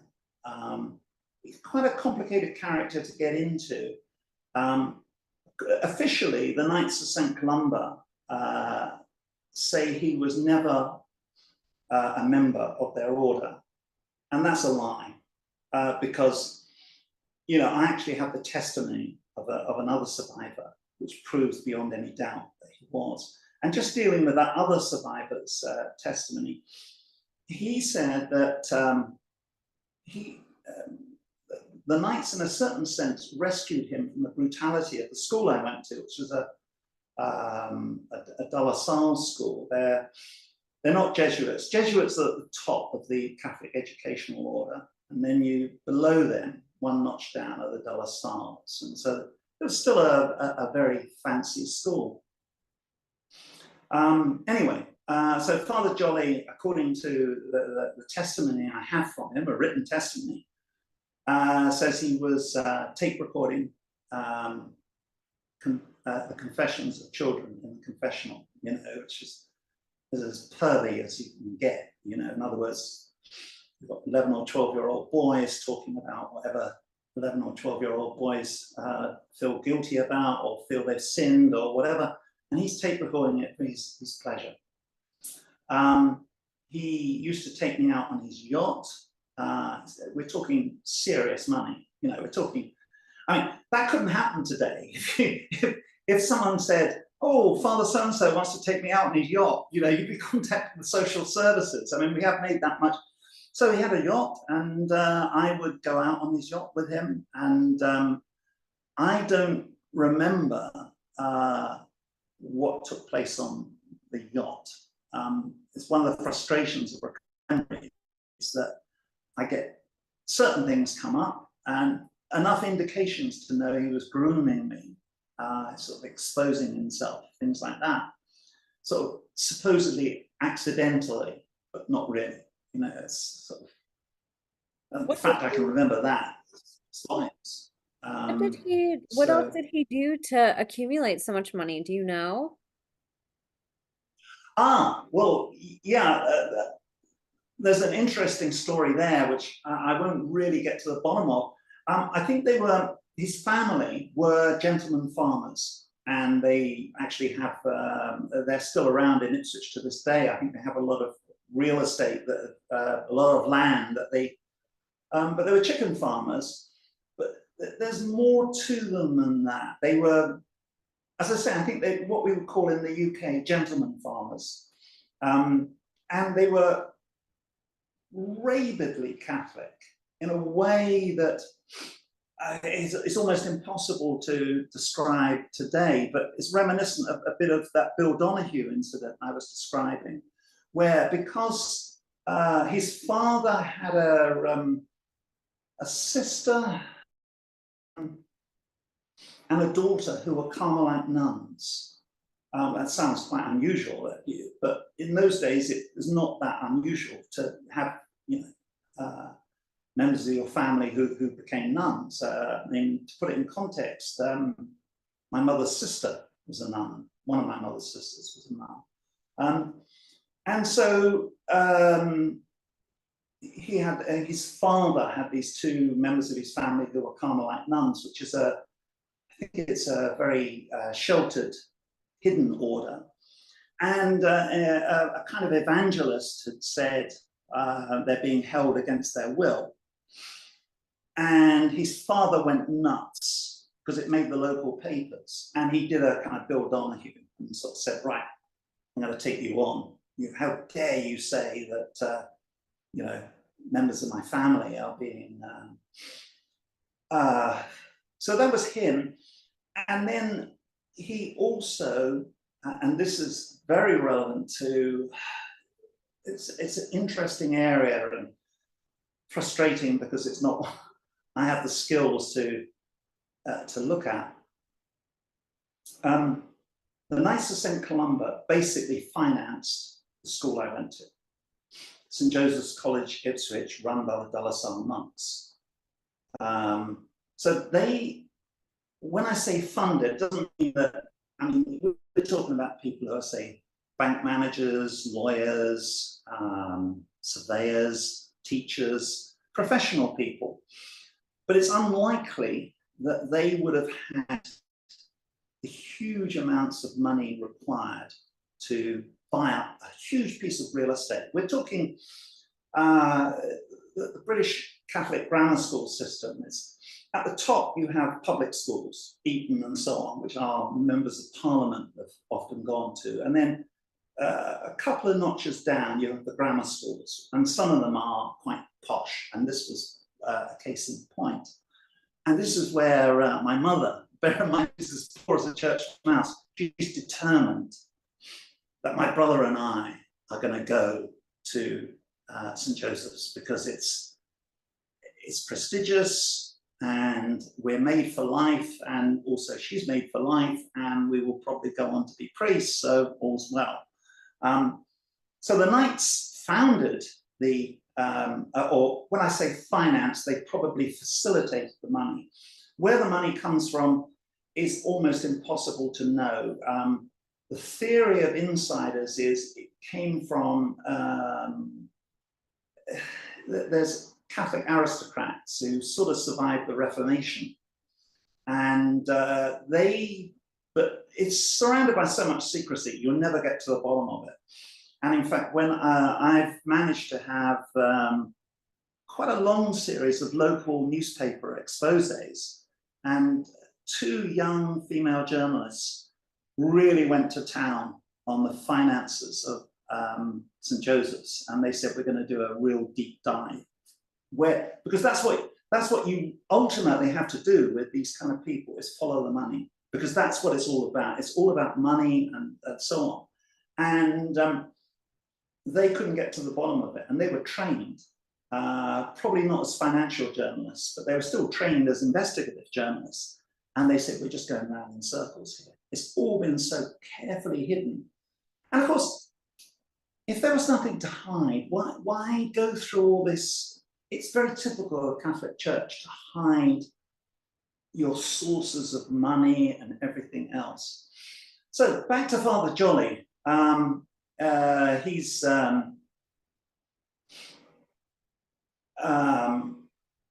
round about this time, I think I start going to the Knights meetings. We're talking about age 10. I think it was around age 10, and I found them very distressing, and I don't remember much about them. Now, this incident could have taken place anywhere between the ages of 10 and maybe 12. Of course, in a child's life, there's a big difference between 10, 11, and 12. You're just jumping up. But it was somewhere in that ballpark. And so I went along to some of their rituals, and I fucking hated them. And I only had 2 really strong memories, and that's probably enough. One is, I mean, it's a very militaristic feeling. A lot of these people are strong patriots, you know, give Donald Trump a run for their money, you know, they're, you know, make Britain great again kind of stuff. And they would end their procedure, whatever had taken place, with singing the national anthem. And I hated, especially in my teenage years, it's died down now, I hated hearing the national anthem, even though paradoxically it meant I could go home. In other words, the ritual was over. I think they sang it at the end of their nonsense. But I hated hearing the national anthem so much. It still doesn't make me feel good. And in fact, when I was a teenager, I would make a point of doing something which I don't think you could get away with in the States. And you could, certainly was sitting down in the national anthem. You know, it was still a big deal to do that in the UK. You know what I mean? Because it's a mark of huge disrespect. And this is my way of, you know, by now I'm, let's say, 17 or 18. So every time there's the national anthem, I just sit down. In other words, yeah, it's everything I hate, because it's not the actual national anthem. It's the fact that it's sung by these, you know, these Bill Donahue lookalikes. And that in itself, but it's also the pleasure of thinking, now I can go home. It's over. I can get the hell out of here. And that's that softer feeling of, I just want to go home. I can feel that even now, that feeling, get me out of here. You know, but the one ritual that was really recorded on my brain and is very relevant in a way, almost the atmosphere. And I've read an account of American laity, and I would guess they're Knights of Columbus, but I haven't checked with the survivor. But she was describing an American Catholic laity ritual. And she was talking about it being like hazing. And so what you had was a kind of combination of a number of things. One, the stuff you saw in that book, which actually looks really scary. I mean, considering the stuff I write for a living, I'm just looking at that and I'm thinking, I actually think that's pretty scary. You know, it's pretty, I mean, I write this stuff, as a catharsis, apart from anything else. And so we had, oh yeah, the second degree. I mean, it's horrible. So I don't think they wore robes, and which in a way is disappointing, because, I mean, it looks pretty scary. Maybe they did, but I have no recollection of them wearing robes. And I have to be honest, I think what they did instead, and the ritual they had, was quite foul. And so it was a mixture of hazing, the stuff you're seeing in this book here, and I wouldn't say it was eyes wide shut quite, but that could be because I'm just trying to keep the lid on it and trying to say, oh no, it wasn't that bad, because that is something I tend to do. I say, perhaps it's a survival technique to say, well, it wasn't that bad, or another survivor had it worse than me. It's a defense mechanism. So who knows? But the actual ritual itself was foul, and it still makes me quite angry thinking about it. It was, celebrate is the wrong word. They were celebrating, I don't know, the feast of Mary Magdalene, but they had hired a working girl, which obviously wouldn't be that difficult. And the atmosphere was what we would call in Britain rugby club atmosphere. I don't know if you would have the equivalent in the States, but it's where everyone gets very, very blokey and gets drunk, and you know, the whole hazing thing comes in. So it's very much about, it's very leery, very masculine, very male world. And they were denigrating, and I'm using very coy words here, this working girl who for them was like the personification of Mary Magdalene. In other words, look at her. They were insulting her body, insulting what she did, because as you may know, Mary Magdalene was supposedly a prostitute before she met Jesus. And depending on, you know, I've noticed in one of your very interesting podcasts you've had where they were talking about Mary Magdalene as founder of a bloodline. And whatever else, that's a very respectful way of looking at her. And she is regarded as a saint. But it's the polar opposite of the Virgin Mary. In other words, it's not giving Catholic women many options. You're either saying either one, you've got to behave like the Virgin Mary, and they're not playing at it. They are not playing at this. They're not. I had a girlfriend once who was, what should we say, quite repressed.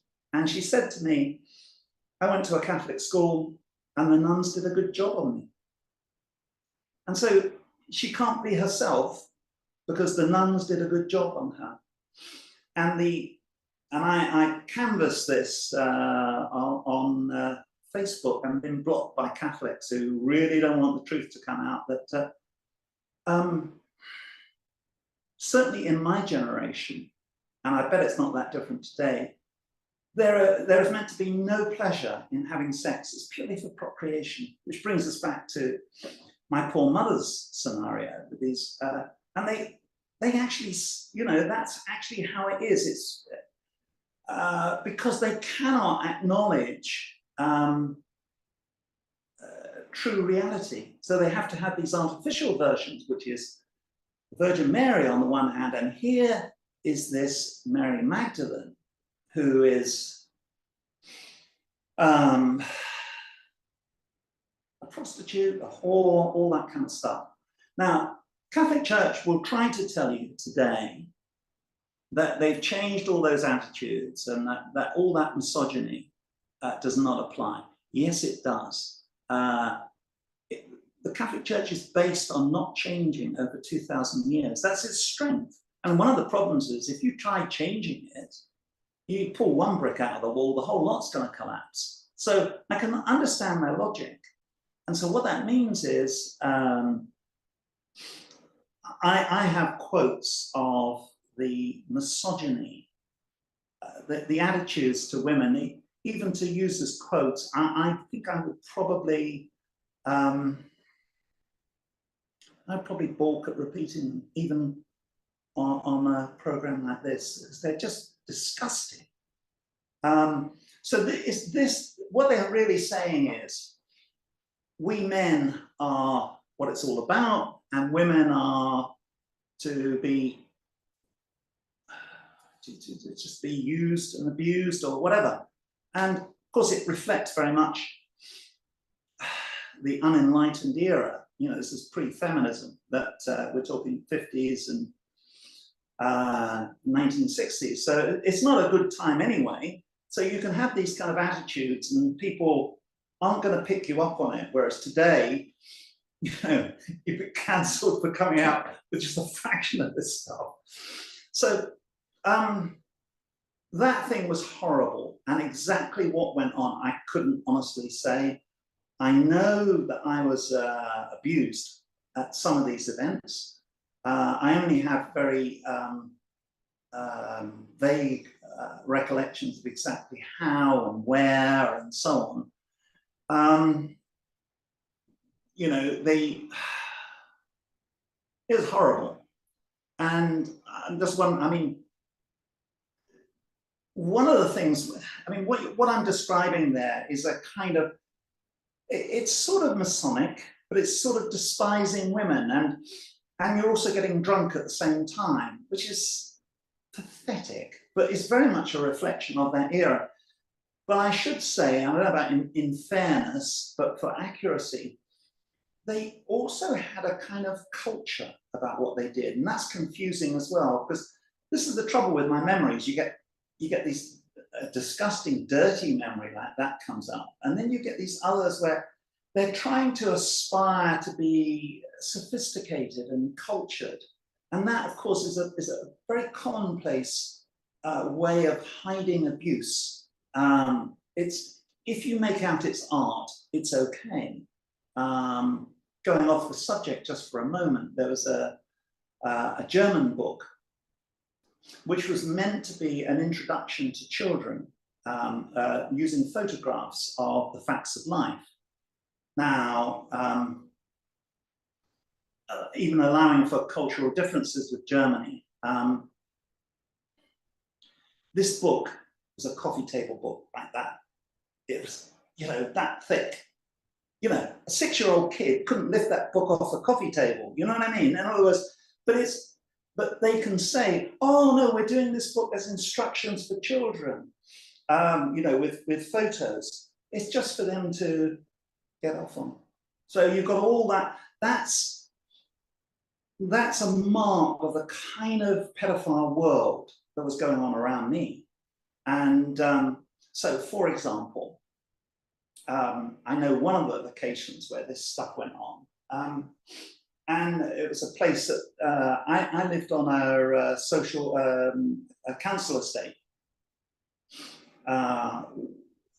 what I think you call in the States social housing. And at the bottom of our estate was this really elegant house called Gipperswick House, and I think they had a sensible social club there, but they would have little plays or vignettes which had a sort of artistic element to it. And I remember going there with another kid, I think it was a girl. I remember we were commiserating about it. It sounds like, oh God. The house was had Dutch gables, and we used to call it, with that accuracy that children often get to the heart of it, we call it the Hansel and Gretel house. Because that's what it represented for us, you know, Hansel and Gretel, the witch, and all that stuff. And so what they had there, they would have these little plays where A Midsummer Night's Dream, but not night as in Night, but K N-I-G-H-T. In other words, a Midsummer Night's Dream, meaning a fantasy. Now, my memory has recorded that bit, and if you were to look up a Midsummer Night's Dream, it's been it's an artistic basis. It's been used inappropriately. I mean, it's a Shakespeare play, so what? But it's been used inappropriately for pedophiles because it gives an opportunity for people, for kids not to wear a great deal, run around the stage, and so yeah. So obviously that was there, but they can see it as art. You see what I mean? So if someone burst in and said, "Hey, what's going on here?" You say, "Oh, it's Shakespeare." Do you see what I mean? Or like the coffee table book I was describing earlier. So, I mean, which means really, in effect, that even back in those days, they were afraid of getting caught, or they needed to cover themselves. So, so what we have is, and just while we're still on the subject of the rituals, the strongest one is one that could easily be explained today. People go, "Oh, Patrick, you've got such an imagination. You write all this weird stuff." No. You answer to the 10-year-old little boy inside me, because Father Jolly, well, apart from being a knight, apart from tape recording little boys' confessions, apart from taking me out on his yacht, apart from scaring the bejesus out of me with some sexual device he had, which I've tried looking it up, I can't even find it. So what I was, I had this sort of nightmare about it, and I was describing it to Lisa, and I was saying, "What the hell is that? What the fuck is this guy on?" Anyway, apart from all that, the most remarkable thing about him is that he did something that I took huge offense to as a 10-year-old little boy, and was told to shut up and stop being silly. He gabbled the mass. And it's only in recent times I've worked out why that was so, because as you can imagine, with all this stuff going on, there's enough detective work here to keep an army of Sherlock Holmes busy. And so what he did, the normal thing, especially it was a Latin mass in the 60s. So it would be very in nomine Dominus, cum spiritu tuo, very solemn and quite slow and quite melodic. And if you like the beauty of words, it's probably quite okay, and it's very colourful. His version would be in nomine Domini, like that. And I was saying to my mother, "Why is he gabbling the mass? Why?" And she'd just say, "Oh, that's his way." But bear in mind, as a Catholic, you're not encouraged to ask questions. You do not ask questions. So I must have been a bit of a nightmare for everyone, because I was always asking questions, saying, "What's going on here?" And the reason is actually fairly self-evident. It's a black mass, because what he's doing, and it's a matter of record obviously I've researched these things. It isn't just the obvious black mass stuff, where instead of holding up the host, you hold up a turnip and other things. They all have one common denominator. They show disrespect to the deity, in other words. So they are not worshipping deity they ostensibly worship, they are despising it, they are disrespecting it. So if you gabble through anything, you're showing disrespect, aren't you? And the other thing, which would have been over my head, they probably had, well, it is a common facet. If you have a black mass, you're hiding in plain sight. So if you have certain hand gestures, certain other things, I noticed you had a podcast where you had all these symbols that crop up where paedophiles are concerned. I thought that was really valuable. So I think that's really what was going on here. And so that was him. And real quick, Patrick, whenever these rituals would take place, and whenever you'd be taken to the Knights of Columba specifically, would I know you mentioned one time that there was another child. Was it typically just you, or was there always other children involved with these rituals? That's a good point. I know there was another child, it was a girl, and we went to the quote unquote Hansel and Gretel house. I think it was very one-to-one for the most part. There must have been other occasions where, like the one where this little girl was there, and we were sort of, we were kind of, well, we were literally like Hansel and Gretel.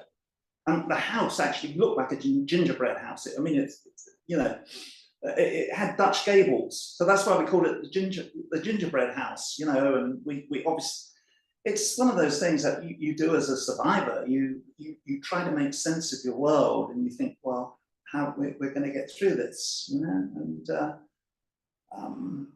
think we were sort of consoling each other. But on other occasions, I don't recall there being other children, but that may just be the imperfect nature of my memories. And so what essentially happened, by now I'm of secondary school age, and my brother, who didn't pass any scholarship exams or anything, went to St Joseph's College. Now, it's not like Eton Public School, but it's still a pretty big deal. You're talking money today would be thousands and thousands of pounds. My mother's as poor as a church mouse. Literally, she has no job. She has no savings. We live in social housing. And yet, miraculously, my brother, first of all, who does not pass a scholarship or anything like that, so he has to go to this fee-paying school, goes to the fee-paying school, comes out the other end, and now it's my turn. And my mother is hoping I will pass the scholarship and go and get free education at this wonderful school, because she wants me to be a priest, and she wants, all the kind of things you'd want for your son anyway. And the exam was rigged by this nun who was like Mother Teresa. And there were only a limited number of places. And this other kid, the reason I know, actually, he was smarter than me, so he actually deserved to pass, because I was too bloody honest. Because they said, well, if you fail the scholarship, will you still go to a Catholic school? So being a dumb idiot, I went, yeah. And so I didn't pass. And then this other kid, who was my best friend, said, well, if I don't pass, I'll go to a Protestant school. So he passed. And then he went to a Protestant grammar school. And the nun came in like, so there's this rabid Mother Teresa lookalike. And she said, you'd never have passed if I'd known. How dare you go to a Protestant school? So she admitted in front of the whole class that she'd rigged the whole thing. And so, as I say, he deserved to pass, because his parents had said, look, when you're dealing with a Catholic Church, you've got to outsmart them. And good for him. So anyway, meanwhile, my mother is completely shattered. Oh my God, you haven't passed, even though I'm a high flyer and the rest of it. And so somehow, miraculously, and bear in mind, we are really at, the poverty. I have no problem with poverty at all. Poverty is just something, if you've grown up in a poor area, and you're poor, you're poor. And it's only a problem if someone else makes it a problem. And somehow, miraculously, she has the money for me to go. And obviously I've grilled my relatives. My mother's long died, died when I was in my mid-20s. And I said, where did the money come from? And they just changed the subject. The best you can get out of them was like, twisting their arm behind the back, is, well, the church would have helped. But actually what the church is, it's the Knights of St Columba. In other words, they hold the purse strings. But as we all know in life, there is no such thing as a free lunch. There's no such thing as a free lunch, especially where the Catholic Church is concerned. And that's why it's really important for me when if I get to the end of this journey, to make sure that they don't do this stuff. They won't do it in Britain anymore because they'll know people like me are on their backs, and you couldn't get away with it, I don't think, and probably not in the States either. But in the global South, you imagine you're an African kid and they say, hey, we're going to send you to this really good school because you're such a bright kid, and so we'll take care of the fees, and all we want in return is for you to show us some gratitude. That's how it works. It's that simple. It's that simple. And my recollection is, because obviously I would argue with my mother on this stuff, her answer would be, the debt has to be paid. And you know, yeah, you can't get past that, especially when you're around 10. I mean, bearing in mind, as well, 11 when I went to secondary school, but obviously as I got older, I would get more, what would you say, more inquiring, more aggressive, more independent, and more of a general pain, because they're hoping, what they're hoping, I think, was they may have involved me in that initiation thing with Mary Magdalene. I mean, which is the most revolting. And I think probably they did. It's not a comfortable memory, you know what I mean? Because it's like, you know, it's so leery. Anyway, so the schooling thing, and that's where I've got them, because when I deal with them, they're on my, each one takes several months to work through, because they wriggle and squiggle, and they're saying, oh, he's on holiday and we've got to do a check on this and that. And I just keep on relentlessly grinding them down. And but yeah, I want to make sure that they stop doing it. But what I'll say is, well, they'll say, well, we have no record of paying for your school fees. And to which my answer is, well, tell me how my school fees got paid, because you were the financial system of the De La Salles and the Catholic Church. You held the purse strings. Which, if you think about it, makes sense. Your priests are busy being priests, so the laity do all the administrative work, and of course go in for the same kind of level of abuse. So anyway, this went on for a couple of years, so 11 to 13, and I still hadn't committed myself to being a priest. And then round about the age of 13, well, not just my mother, but everyone was saying, look, if you say you're definitely going to be a priest, all your school fees will be paid. Now, bear in mind, I had, so this dream that my mother had had from the age of 6 is like, your school fees will be paid and all will be well. And the pressure on me to agree to that was considerable. But also, you see it from what would I have been, 12 or 13. So, I mean, every 12 or 13-year-old child has their own built-in spirituality. So you think, well, maybe I could be a priest. You know, maybe it's a way of getting in touch with, you know, the higher forces that, you know, drive us all, you know. So I said, yeah, okay, I'll be a priest. And so I went for special Latin classes, 1-to-1, learned Latin. And it's quite a common thing.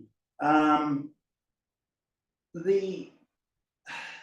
I think my mother thought that not only would that give me some independence from the Knights, but also her, because I think her role was she didn't actually have much independence. Well, it's a path she had chosen. But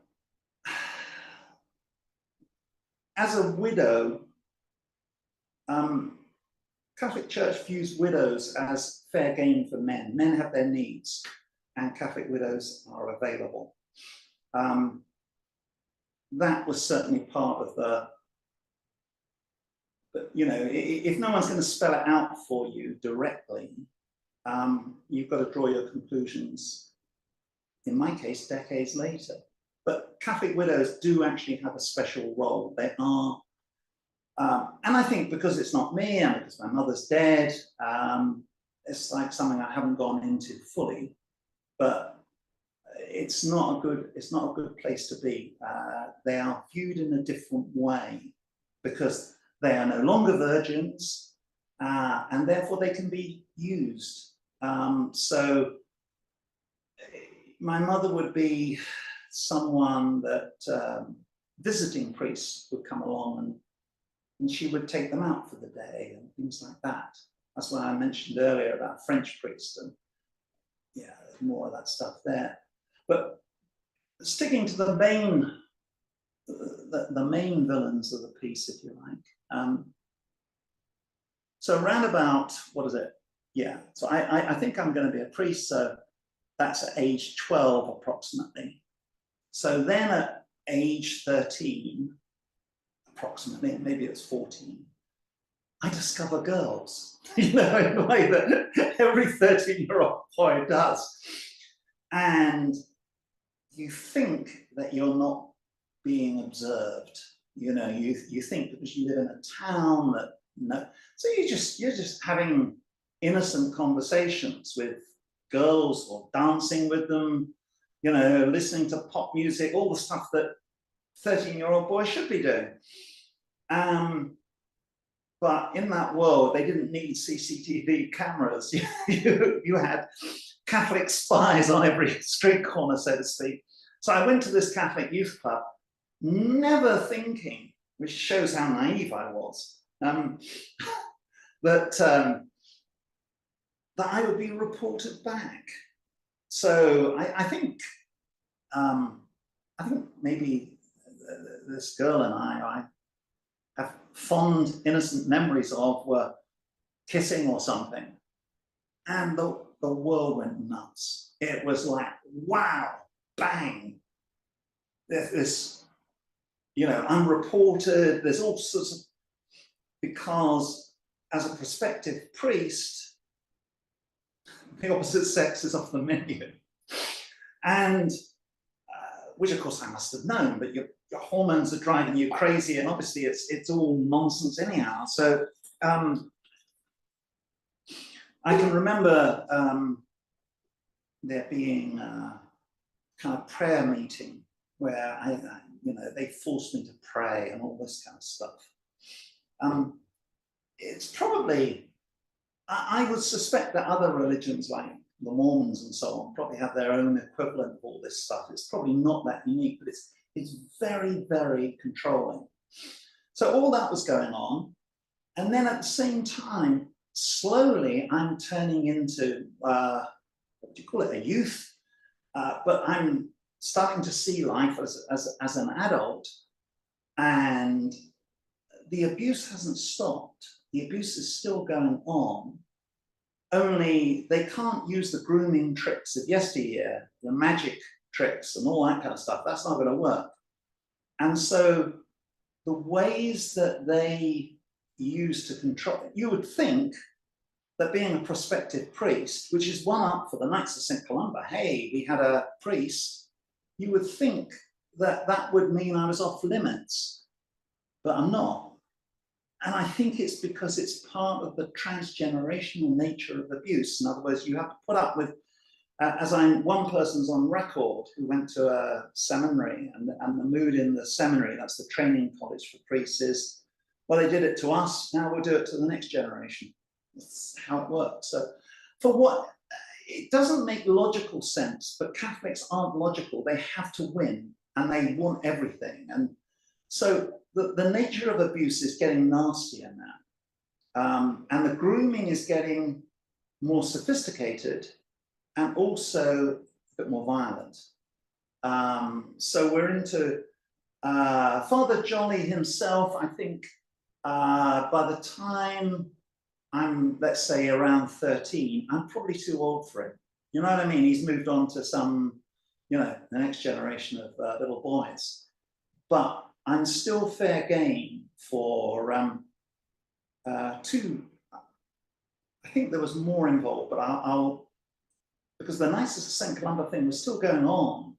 But I'll just focus on two who are not officially members of the Knights, but anyway, they're lay Catholic teachers. One of them was one I had arrested at age 90, about 2 years ago. He was my English teacher. And as you know, I write for a living, and writing and reading is meat and drink to me. But so I think he groomed me on that basis, a kind of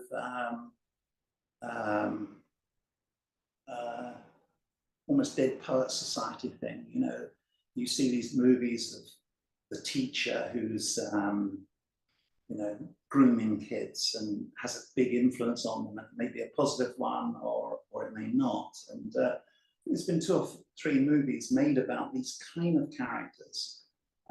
Dead Poets Society is a relatively soft one and a positive one, but I think there's another one, Crack, there's one about a drummer. It's got quite nasty. And so anyway, the bottom line is, so that his influence on me, I was so traumatized by whatever happened. I can only give you the outcome. On my counselor's day, I used to read a book every day, especially during the holidays.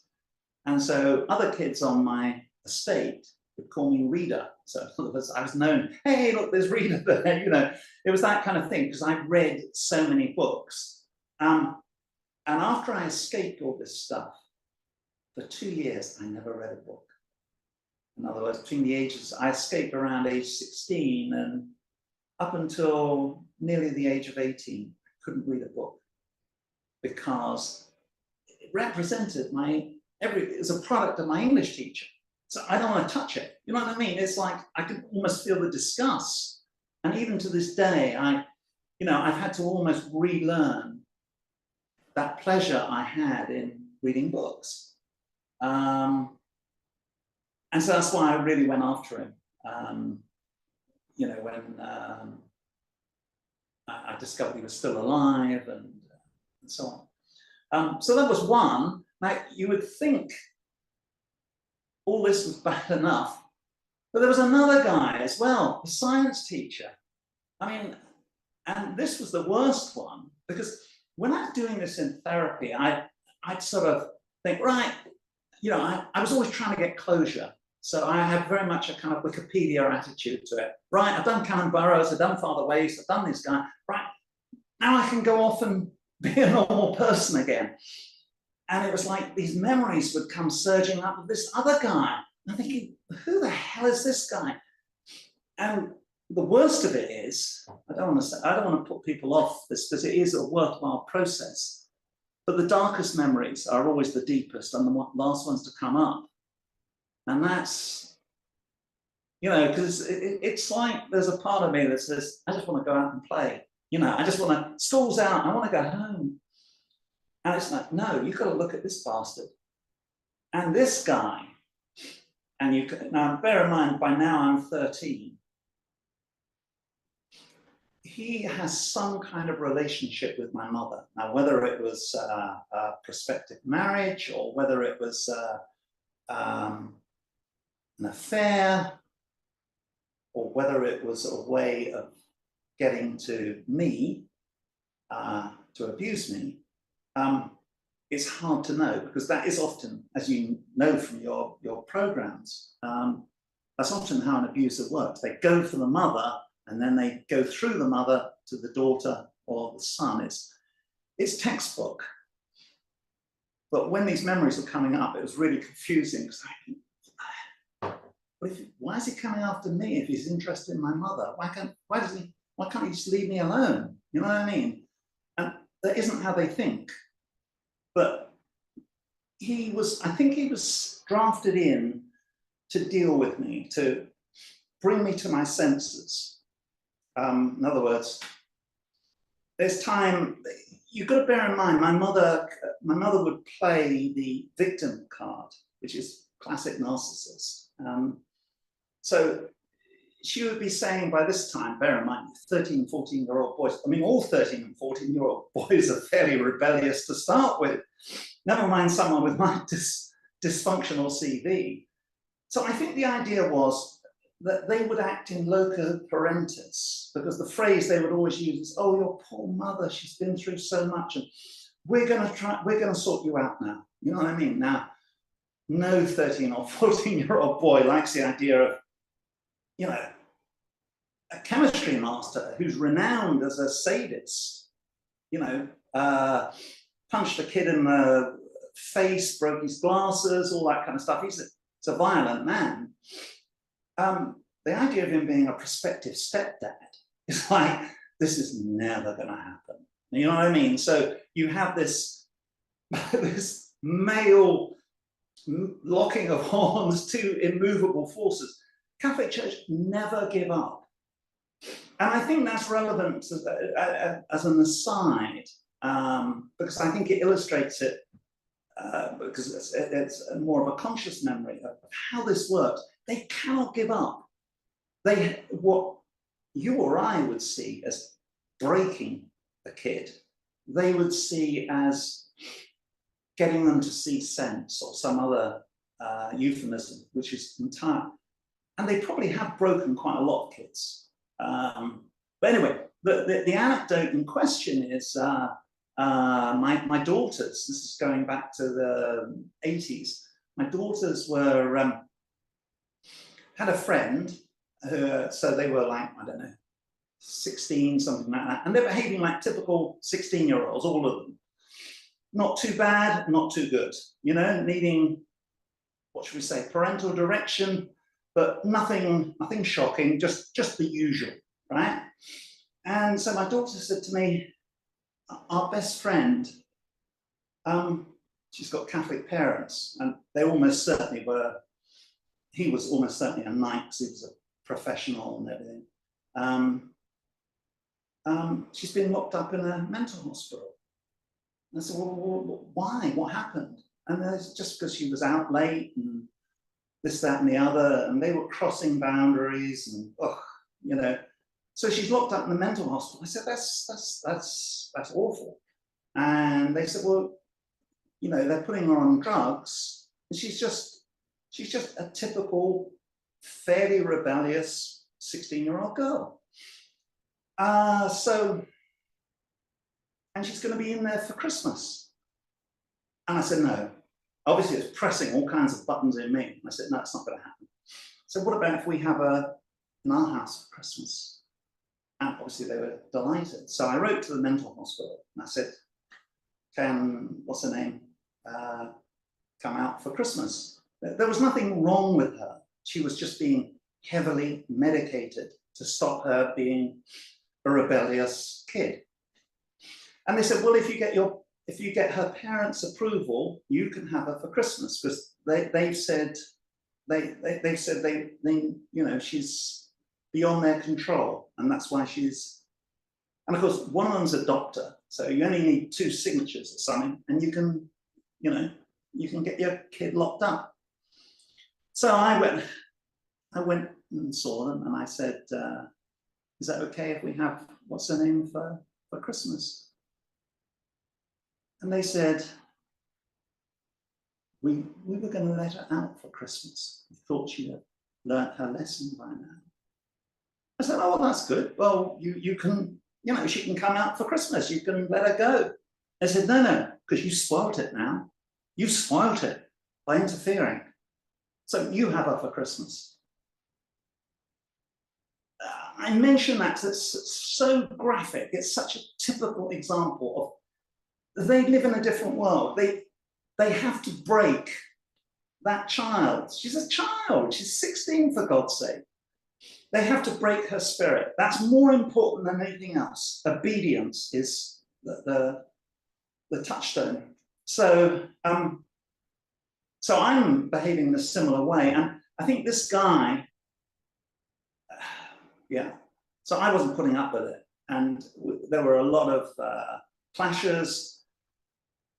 And I think he used drugs. I think it's one of the reasons. I mean, bear in mind, I'm a baby boomer. So I'm from the 60s generation where nearly everyone took drugs. I never took drugs. And the reason is because I saw the terrible effect it had on my mother. And I also saw the effect it had on me, because it was with somebody with my kind of rebellious character. Once you, I mean, when I was about 11, I reported, I was going to report one rape by a Dalai monk. And suddenly I got a brand new bike, top range, you know, the best bike imaginable, as a way of shutting me up. But by the time you get to 12 or 13, these things aren't working anymore, because by now you're, you know what I mean, you're getting more and more rebellious, more and more everything. And I think I went to the police and reported the English teacher and this chemistry teacher on at least 2 occasions. And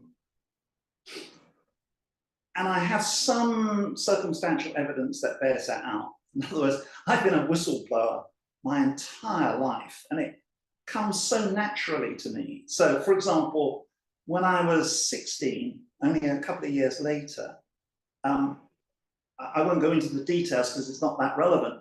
I reported this gang, this criminal gang, who are like 5 years older than me, which means they're like 100 years older. I reported them to the police, and I spent the next 2 years running because, in other words, the one thing you do not do as a teenager when you've got gang culture is you do never, ever, ever grass, as they see it. It's called grassing in the UK, on a gang. It's the worst thing to do, and I did it naturally. So I know that at the age of 14, and I've done it since. In other words, I have that.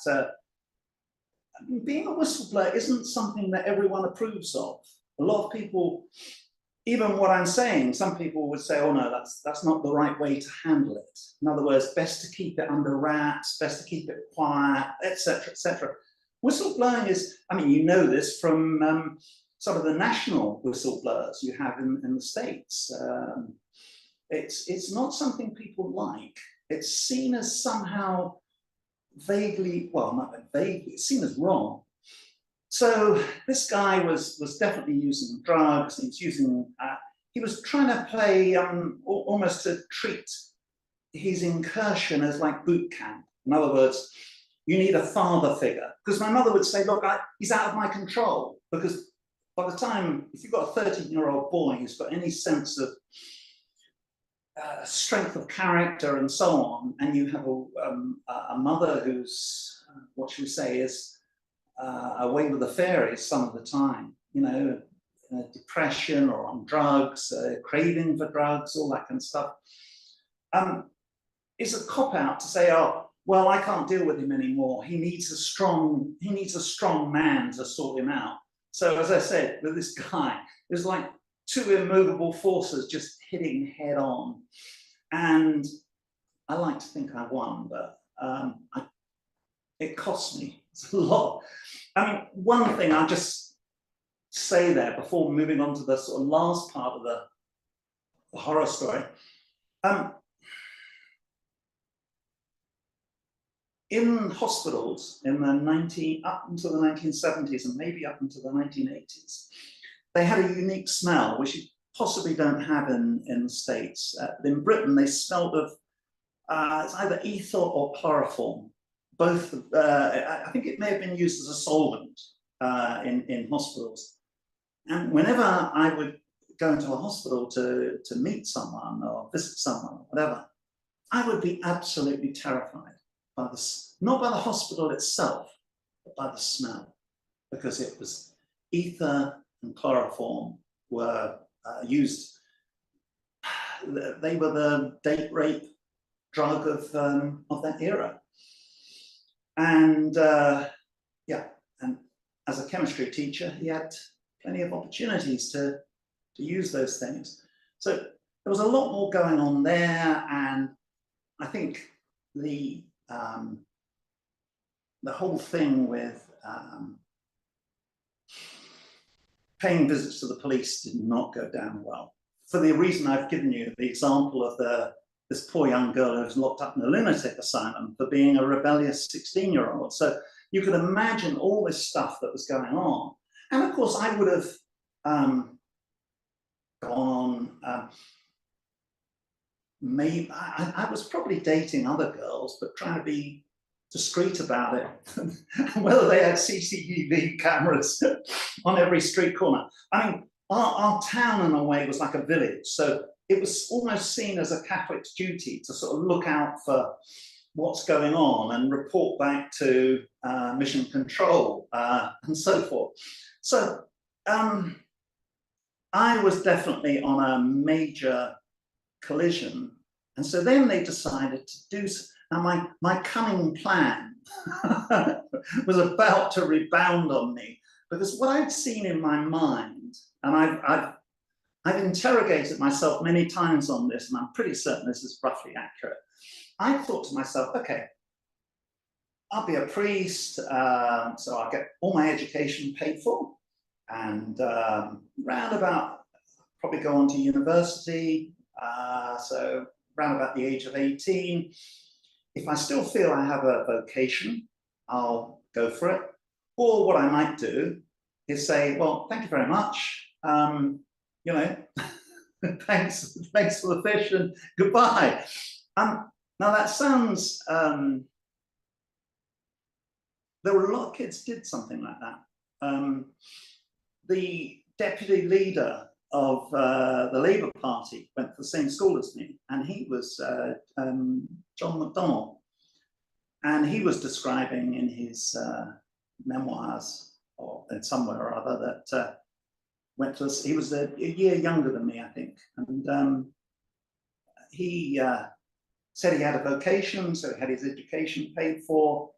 And then, as he put it, he discovered girls around the age of 15 or 16, and then he left the Catholic school.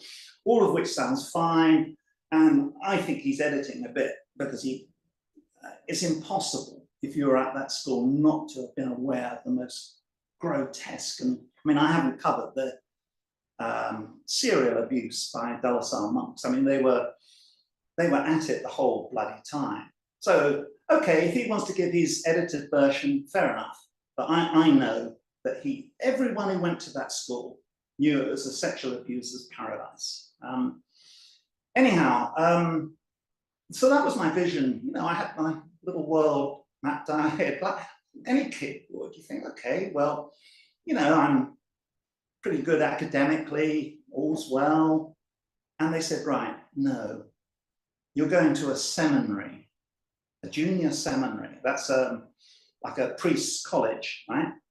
At age 15.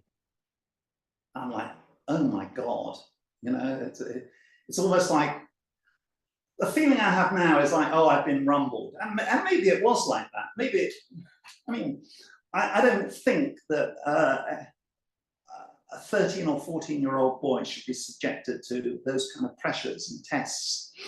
I mean, you know, if I was over 21, that would be a different matter. In other words, you enter into an agreement to do something, you do it. So they said, right, we're going to send you to this. And I'm pretty certain it was Cotton, which was the old seminary of Cannon Boroughs. So it was up in the Midlands somewhere, different part of the UK. And I really didn't want to go. I had the medical tests and everything. So you know, this isn't recovered memories. These are hard memories of, right, you're going to go to this. And the idea is that if you're there, you will be removed from temptation. Because what have you got there? You've just got lots of boys and men. So you're removed from all the natural things that Catholics don't actually like very much, you know. And So, and also, obviously, I'm not getting on very well with my mother. So this is all seen as a very good thing, you know. And so I visit Cotton with one of the dubious scumbags. So the junior level would be, let's say, kids of 14 or 15. And then the older boys would be 17 or 18. And even just from an overnight stay, it was obvious to me, I think it'd be obvious to anyone, this is a bad place. This is Lord of the Flies, you know, where the older boys, well, we get the choice of the new boys and all this kind of stuff. It's creating the most unhealthy atmosphere for children. You know what I mean? It's all blokes. It's just awful. Again, that's why I mentioned the lunatic asylum. The number of people they arm twisted me on to try and persuade me to go was incredible.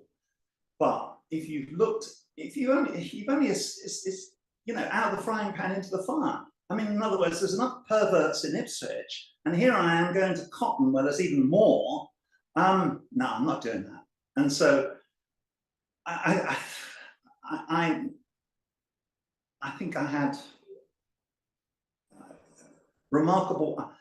I think that kid had remarkable courage. I don't see it as me. I see it as my 14-year-old self to stand up to these bastards. I mean, as I say, you think of people like Bill Donahue, these big Irish Catholics who are going, "You will do what we tell you, son," and all this kind of stuff. I know it's in my character to defy. I mean, all my stories are full. Anyone who knows my work will know it's all full of anti-authority stories. So, you know, it's in my blood. But I still think to myself, my God, you know, as an adult of senior years, I don't know if I must have the same courage as he has, but I still admire him rather than seeing it as myself, thinking, how did you stand up to those bastards? How did you do it? Anyhow, so they said, you want to go to school? Yeah, of course I do. But I'm not going to that seminary. Well, then we will stop paying your school fees. We will stop paying, finito. And you will be out on your ass, right? That's it, over. And bear in mind, this is a really posh school. This is a school that's very well regarded. Fancy uniform, grounds, everything. Actually not as good as they claim, but when you're 14, you think you're at Oxford or Cambridge or something.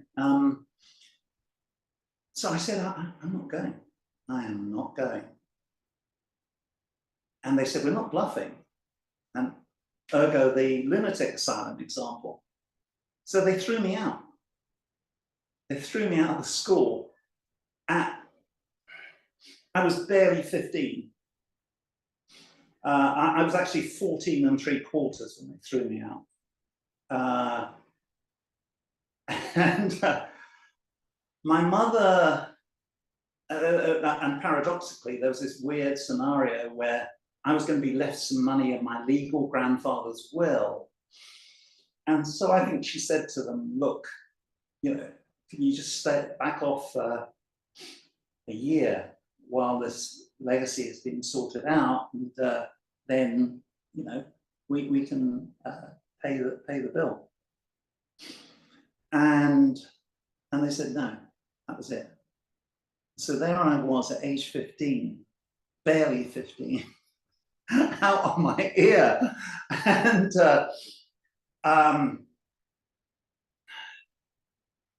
in a way, you think, and while I was going through therapy on this, I was thinking, rather like the way I've described it, well, that's that, okay.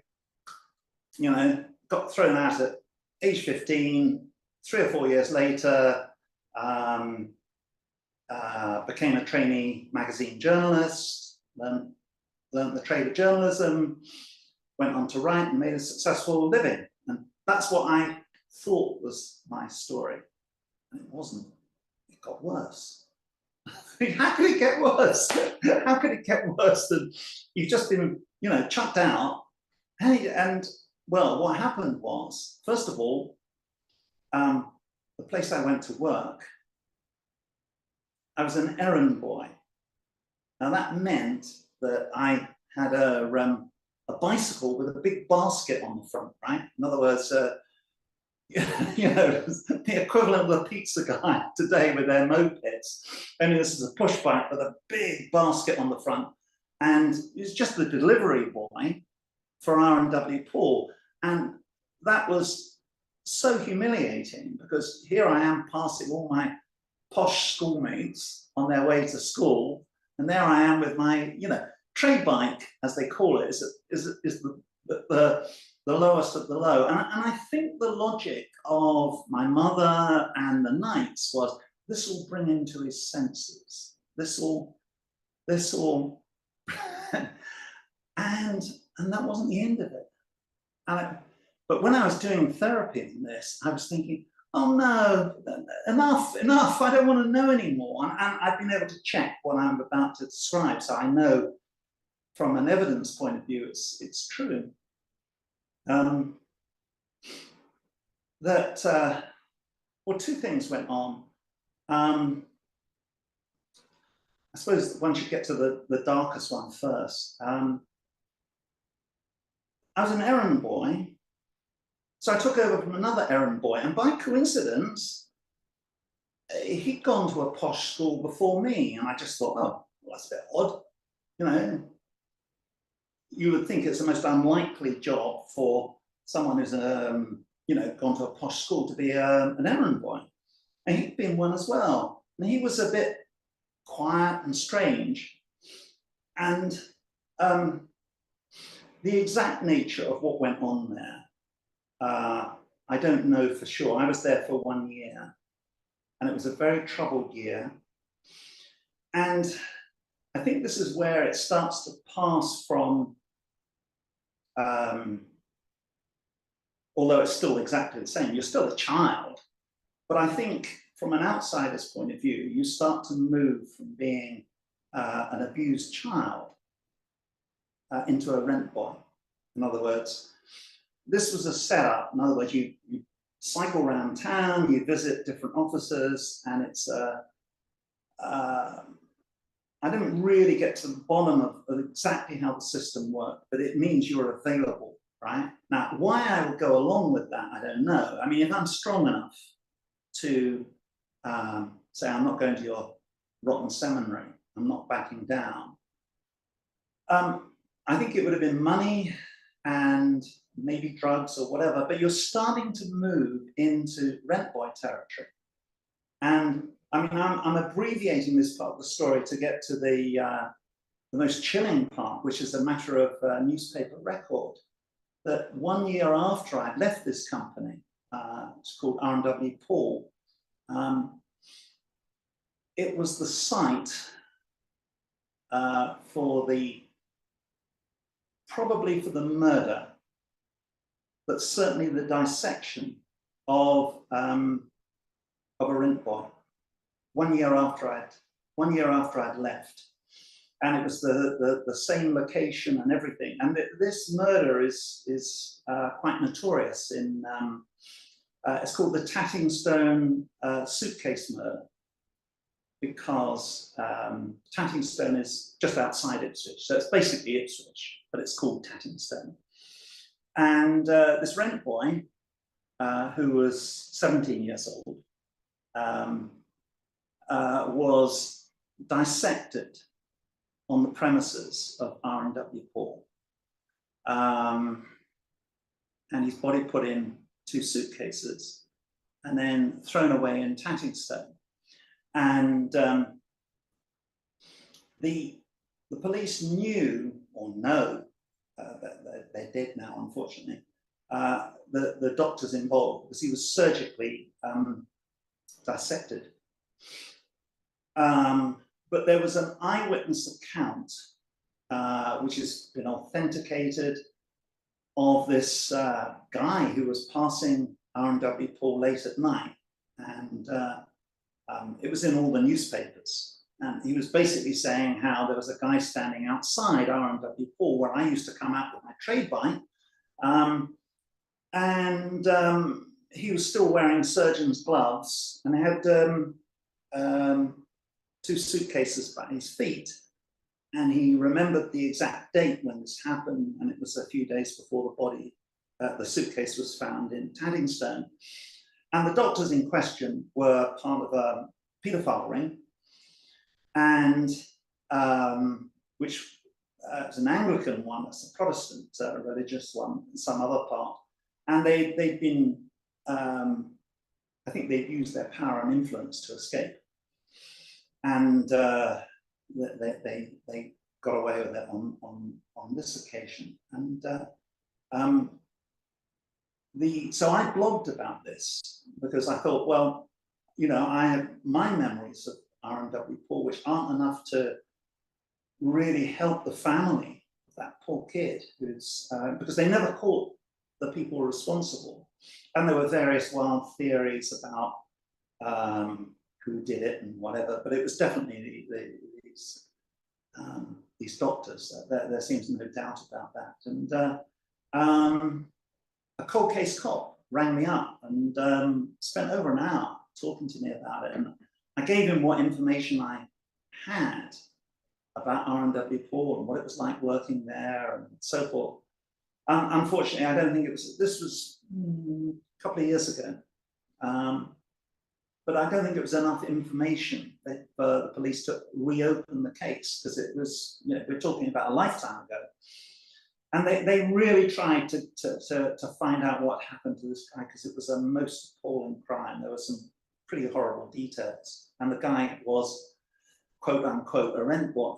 So in that unsavory atmosphere, so there am I thinking, well, I'm done with this horrible school. I'm done with my mother, or I'm nearly done with my mother. I'm done with the Knights, and then suddenly I'm in this darker world. And there were other aspects to it, because, for instance, the Knights said, and this is a classic abusive technique. So they said to my mother and I, look, the two of you aren't getting on, right? So why doesn't Patrick go and stay in a hostel in Ipswich for a while, where we can keep an eye on him, blah, blah, blah.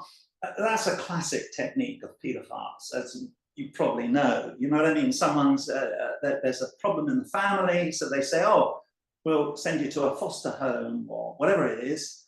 And therefore, you know, when you're, you know, you're protected, you know, that give everyone's chances to calm down. And so, yeah, I spent some uncomfortable and abusive time in this effing hostel.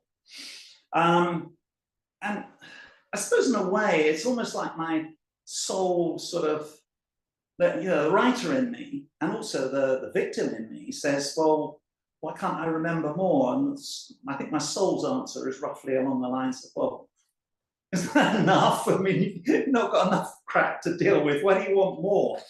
And I have to accept that, at least, that there are limits to how much you can remember. I think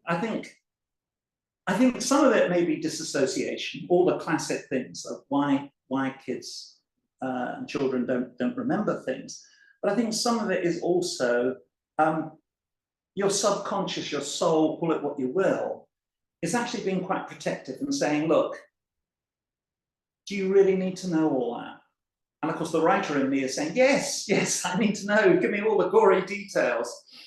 And my soul is saying, no, that's your lot, Patrick. And so as if that wasn't bad enough, there was another. So not only have I gone out of the frying pan into the fire, in other words, this place where 1 year after I'd worked there is the most disgusting, foul, pedophile murder, which just happens to be coincidence? No, I don't think so. There's another angle to it as well. I'd mentioned that I was having a legacy was coming my way, right? And I'd said, so my mother had said to the Dalasar monks, look, you know, give us a bit more time, he'll come into this money. And they're going, no, that's it, it's over. obviously because I was known as a whistleblower, troublemaker, and they just want to get rid of me. Now, you would think that would be the end of it. It's not. The most outrageous thing, I still can't believe this, because there's two odd things. I mean, maybe families is, I think maybe my families were just particularly strange. So I'm going to inherit some money at age 15. Now, as I'm sure you know, the one thing you do not give any 15-year-old kid is any significant financial legacy at age 15. 18 maybe, but not 15. Now we're talking, and I can remember the sum distinctly, it was £290, 5 shillings and 11 pence, which is, offhand, I'd say it's about £5,000, maybe even more, maybe 10. It's a long while since I've looked it up. It's a lot of money, especially when you come from a very poor background. So my uncle, who was my legal grandfather's, my brother, he's the brother of my legal father, was the executor of the estate. And my only recollections of what happened is he said to my brother and I, I'm going to give you this money early. And he sent my mother out of the room. In other words, he didn't trust her. Now, those are the only bits I can remember, but basically, and I still think it's a really stupid thing to do. There's no way you give, a 15-year-old kid $10,000 or something, are you nuts? But I think he did it, and it was the right thing to do. He showed what you might call a vision, or perhaps even a lack of interest, I don't know. But he realized that it would give me independence. So at the age of 15, I suddenly have this bonanza of cash coming my way. So then, of course, the knights say, you have to give that money to us because you cheated school. I do not remember my reply, but I like to think it was get lost would be a very polite way of putting it. No, they wanted the money. Or they said, oh, you've got to help your poor mother. And I said, look, what I do with that money is entirely my own business. And I probably didn't put it as coherently as that, but that was the gist of it. So I don't really know how a 15-year-old boy speaks, especially when they're confronted by overwhelming, bullying Catholic adults. But I said, no, you're not getting it. And neither is my mother, because I was very aware by then that she was complicit in what's happened. And what I've described is actually letting her off quite gently. You know what I mean? Not because I'm withholding anything, it's just that she's not part of the main narrative, but she was in their hands. She was, she'd made a bad choice in life, and by throwing in her lot with the Catholic Church, and of course, when it was all over, the Catholic Church dumped her because she served her purpose. She was no more use to them, so she had a mental breakdown and died a few years later. But coming back to the money, they said, no, we want the money. And I think they almost arm twisted me into it, but I find that most unlikely, because after what I'd been through, I found out anyway. They didn't get a penny of it, and with that money, I was able to leave home and walk away from them and never see any of them ever again. And that was the end of it. And I think it took me a year to spend, which for a 15-year-old boy is not bad. Do you know what I mean? Obviously, I spent some of it on frivolous nonsense, because that's what you do when you're 15. But I used the money to buy myself a motorbike and leave, and just that was the end of it. gone. There's a lot of shit to get through, and yeah, it really was like, what's the next battle I've got to face? And once I'd left, it took a couple of years, as I say, to get back on my feet mentally. So I've mentioned I couldn't read a book for 2 years. I could not read a book. I tried, and all I could remember was this abusive scumbag, and that was it. And then eventually I managed to center myself, get some exams, and moved up to Scotland and became a trainee magazine journalist, and learned my craft, and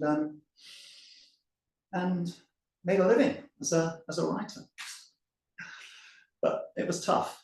Well, that bit wasn't tough. That bit was fine. It's just normal. It's just what happens to just a normal life. But that childhood was, and so the two big things, well, the three things really are, they're all interlinked. The priests who are connected with the knights, who are connected with the school. And so the Catholic safeguarding, who I am pursuing, try to separate them out into 3 little boxes. So I'm dealing with them 1 box at a time. And so the first one is getting that apology about the priests, and I want that to be in the on a Catholic website, because that's what normally happens is when these terrible things happen, it all happens behind closed doors. That's the usual thing. So that and often they even have in the past had NDAs. You have to sign an NDA or something like that if you want compensation. What I want is the truth getting out there.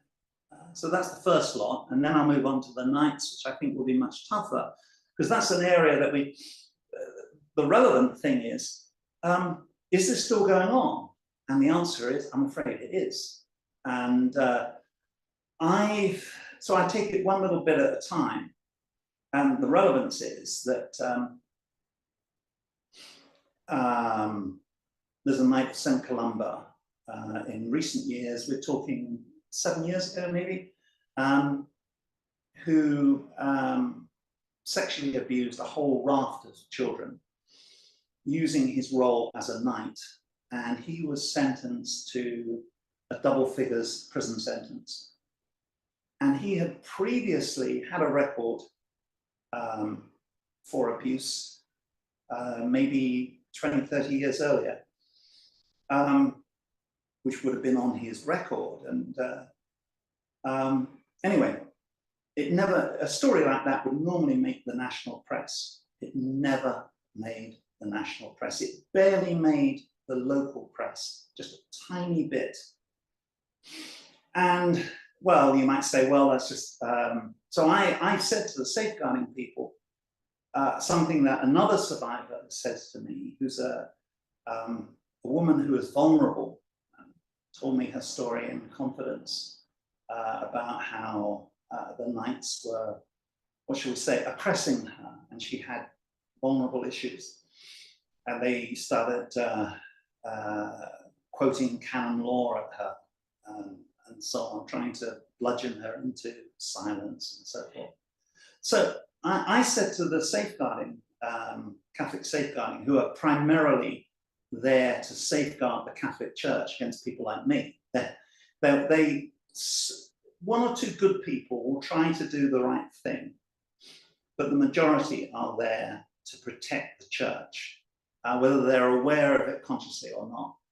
And I said that if the knights are in contact with children, there must be what we call in Britain a DBS check. I think what that is probably have the same thing in the States. You know, a check to make sure that this person isn't known to the police as an abuser or something like that. Now, currently, all these different holy organizations in Catholic Church, and you're talking about 100 of them. You know, they all got pretentious names. You know, the Knights of St Columba, the Catenians, the Sisters of this, and they're called sodalities, and as long as you get Vatican approval, you can set yourself up and you can have contact with any number of children under the pretense, in my view, oh, we want to introduce children to the beloved light of the Virgin Mary, some such stuff, right? They don't have DBS checks. And I said to safeguarding, why do the Knights not have DBS checks? Now, I'm speaking from memory now, but I've got it written down somewhere. If you only have 3 excursions a month with children, in other words, you're going to take children to the seaside or whatever, if you only do it 3 times in a month, you don't need a DBS check.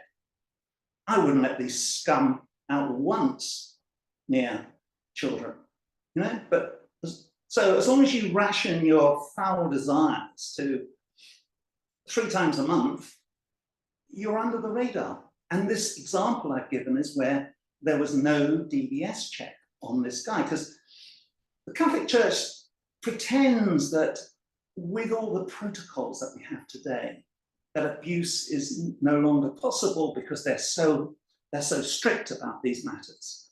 And the example I'm giving you says the complete opposite. So, yeah, so that's the that's one aspect. So it didn't make the national press, and there's a reason for that. And I've become, sadly, a little bit of an authority on this subject.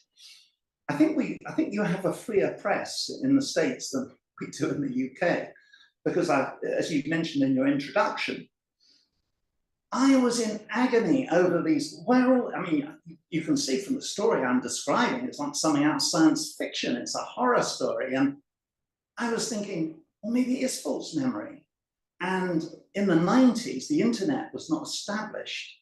And it was only towards the end of the 90s that you could search the internet and find out relevant information, like the fact that recovered memory is a reality, that it's cross-referenced with, you know, with legal evidence and so on. The famous case being Frank Fitzpatrick. And I didn't know that for 4 or 5 years. And all the time the press was saying, false memory. You know, if you have a wild imagination, then, you know, it's a false memory. And they would be constantly printing stories. A mother's agony at these terrible crimes her daughters accused her of. And that's still going on today, even though that both false memory organizations are defunct and so on. So false memory is part of the media blockout. And but coming back to the Knights, the worst one of all, of course, is Jimmy Savile. And I think I sent you a link to that one, where Jimmy Savile, everybody involved with Jimmy Savile, and there they are, the good Knights. As I'm saying there, Knights must be shy about it for some reason, so don't embarrass these holy men by retweeting their close connection to Papal Knight Savile. So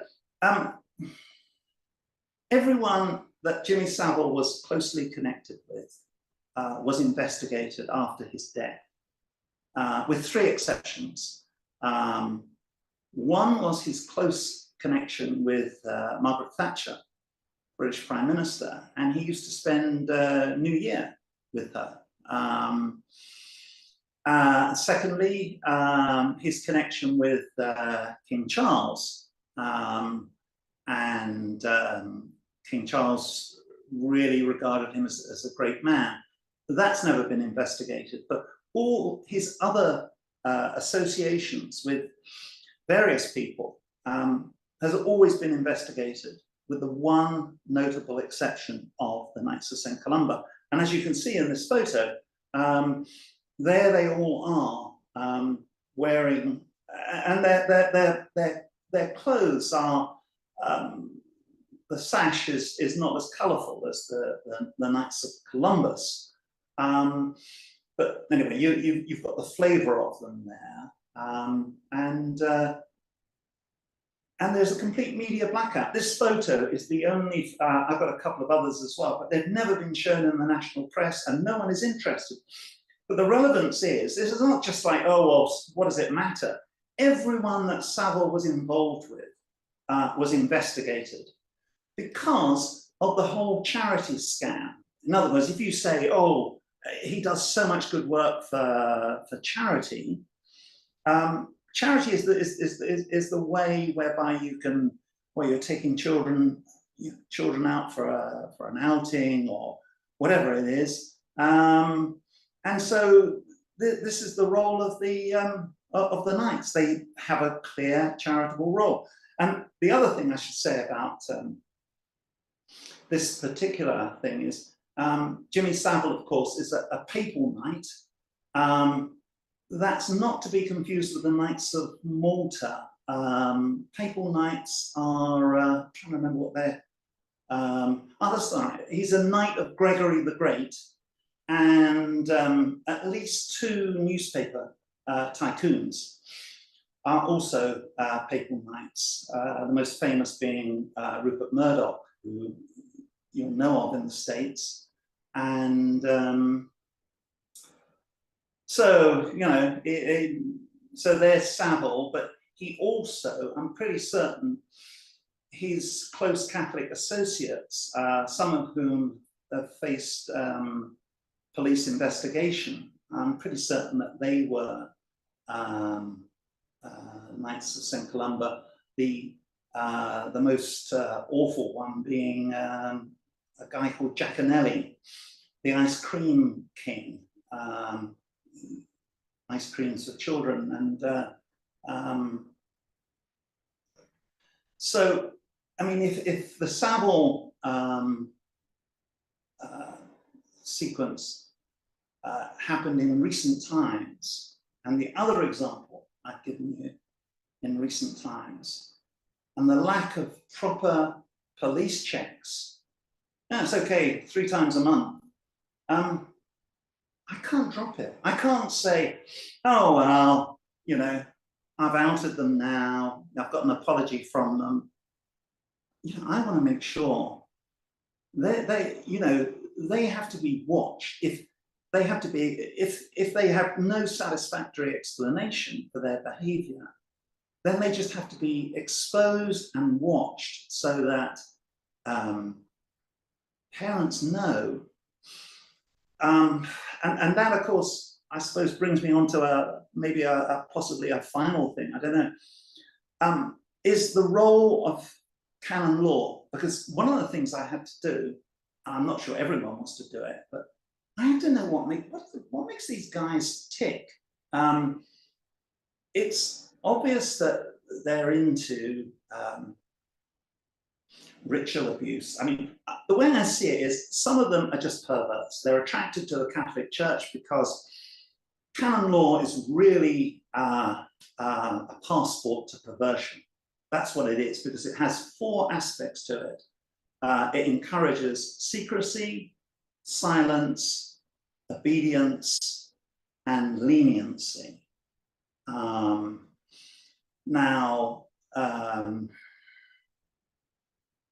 mean, I could not believe the levels of leniency involved. So, for instance, there's a recent case, bishop in Galway, Bishop Casey, and this is going through the media as we speak. He had an affair and a relationship with a woman, and had a child, fraudulently paying for the child's education from diocese funds, sexually abused a number of children, including repeatedly raping his 5-year-old niece for, I think, for more than a decade. And no legal action was taken against him. And the reason is because it comes under canon law. He would have, he was given a slap on the wrist. In other words, he was sent to the missions.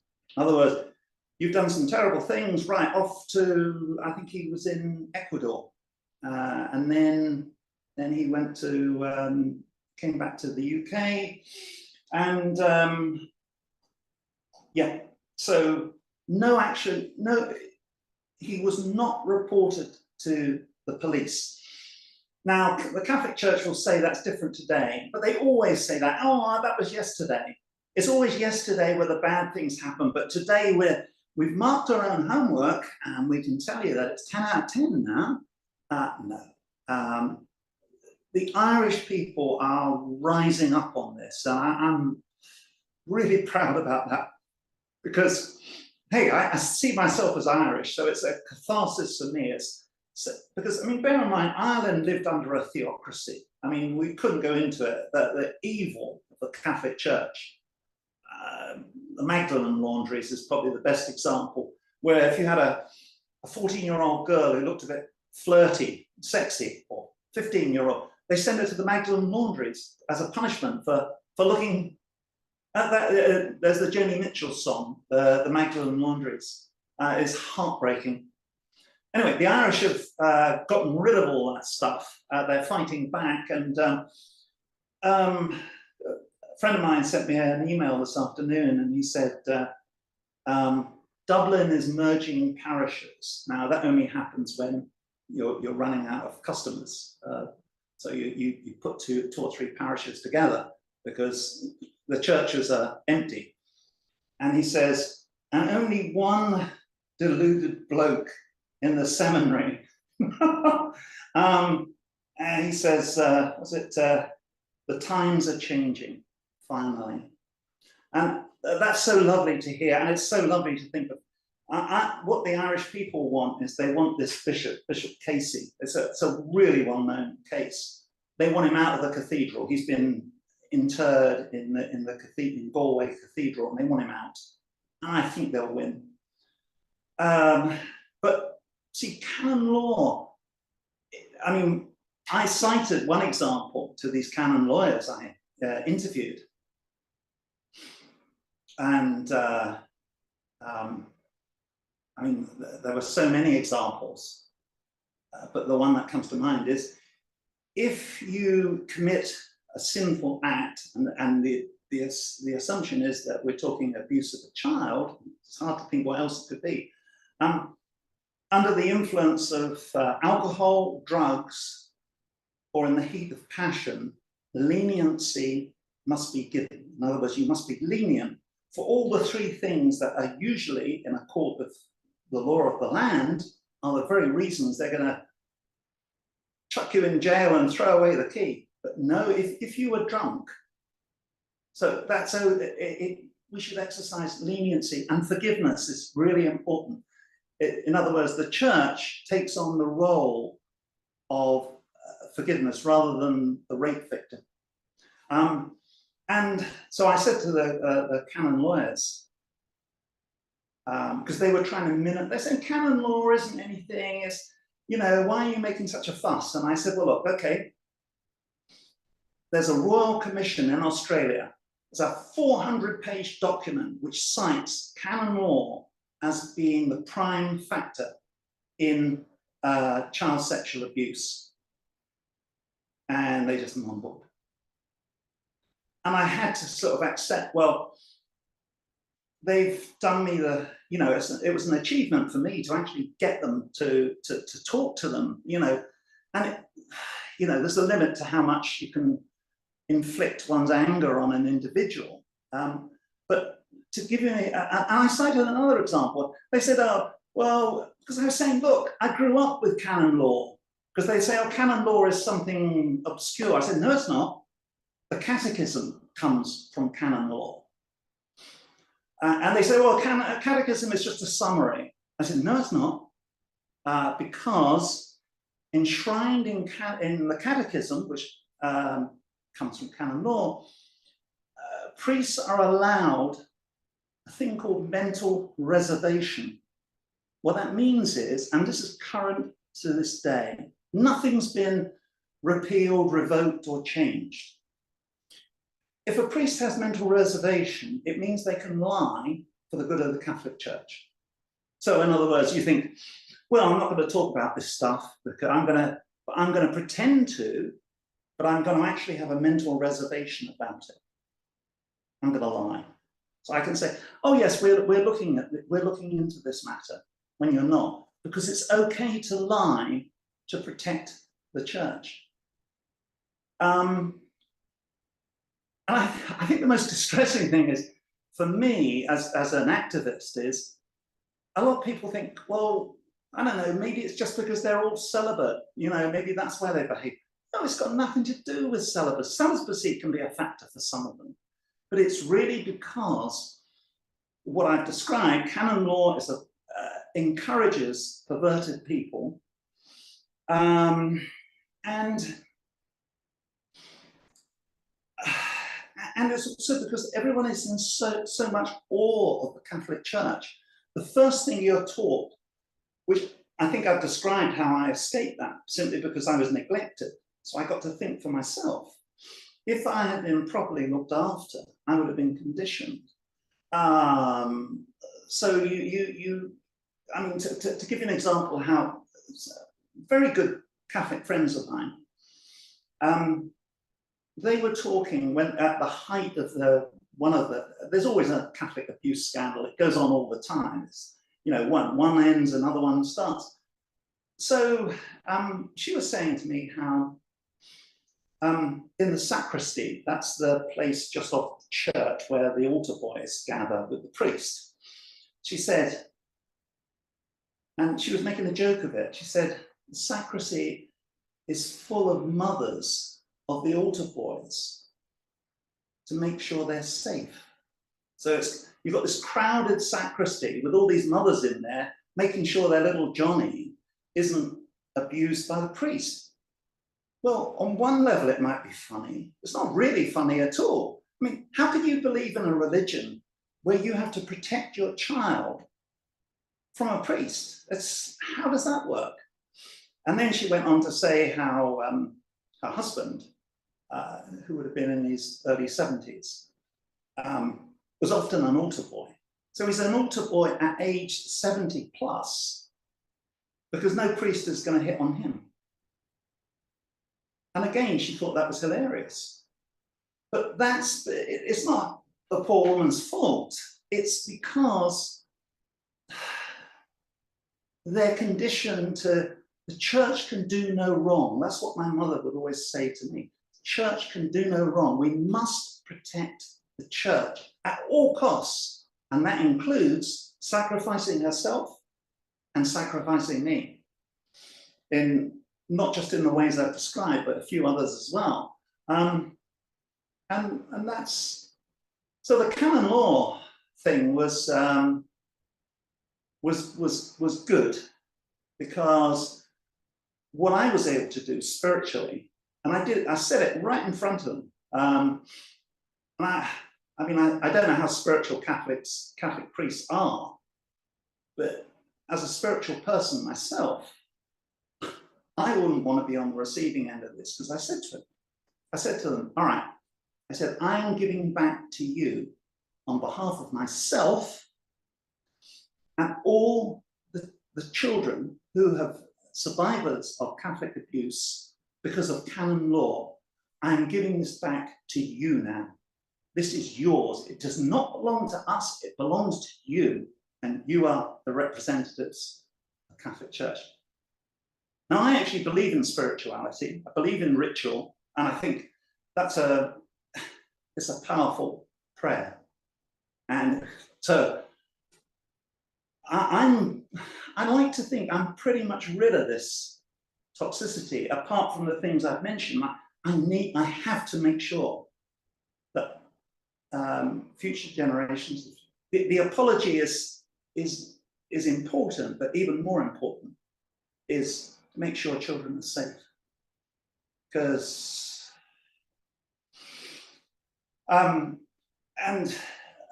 maybe I should have mentioned one last thing about canon law.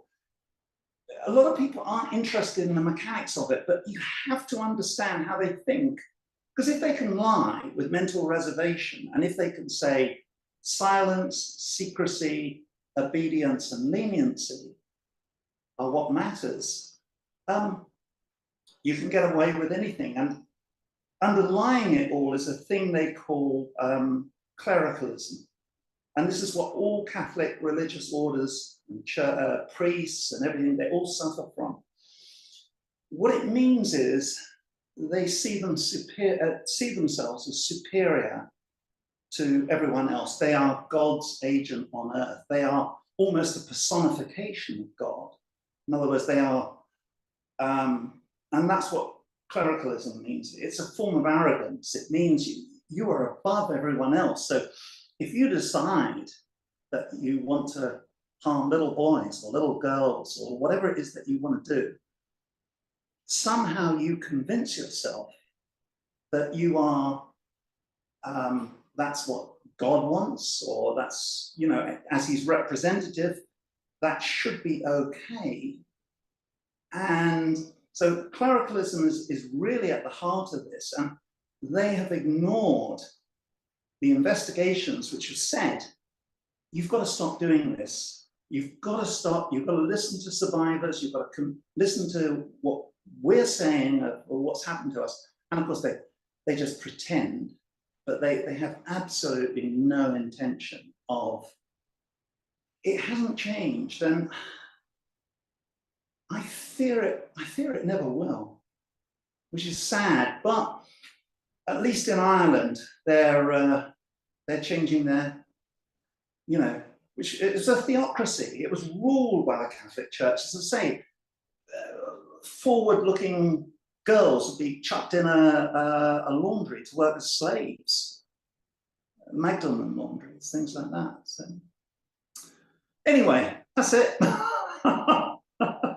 Be safe. Wow. I'm done with that one. Oh my goodness. Thank you for sharing all of that. I know this stuff it's traumatizing, it's difficult. I mean, it's the hardest things that you've ever went through in your life, you know, and I know it's not easy to relive this or talk about it. And I also know that there's people on the other side of the screen who are feeling very, very validated right now by your words, and they're feeling not alone, and they have more pieces to their puzzle that you provided. You know, secret societies are a huge part of the puzzle.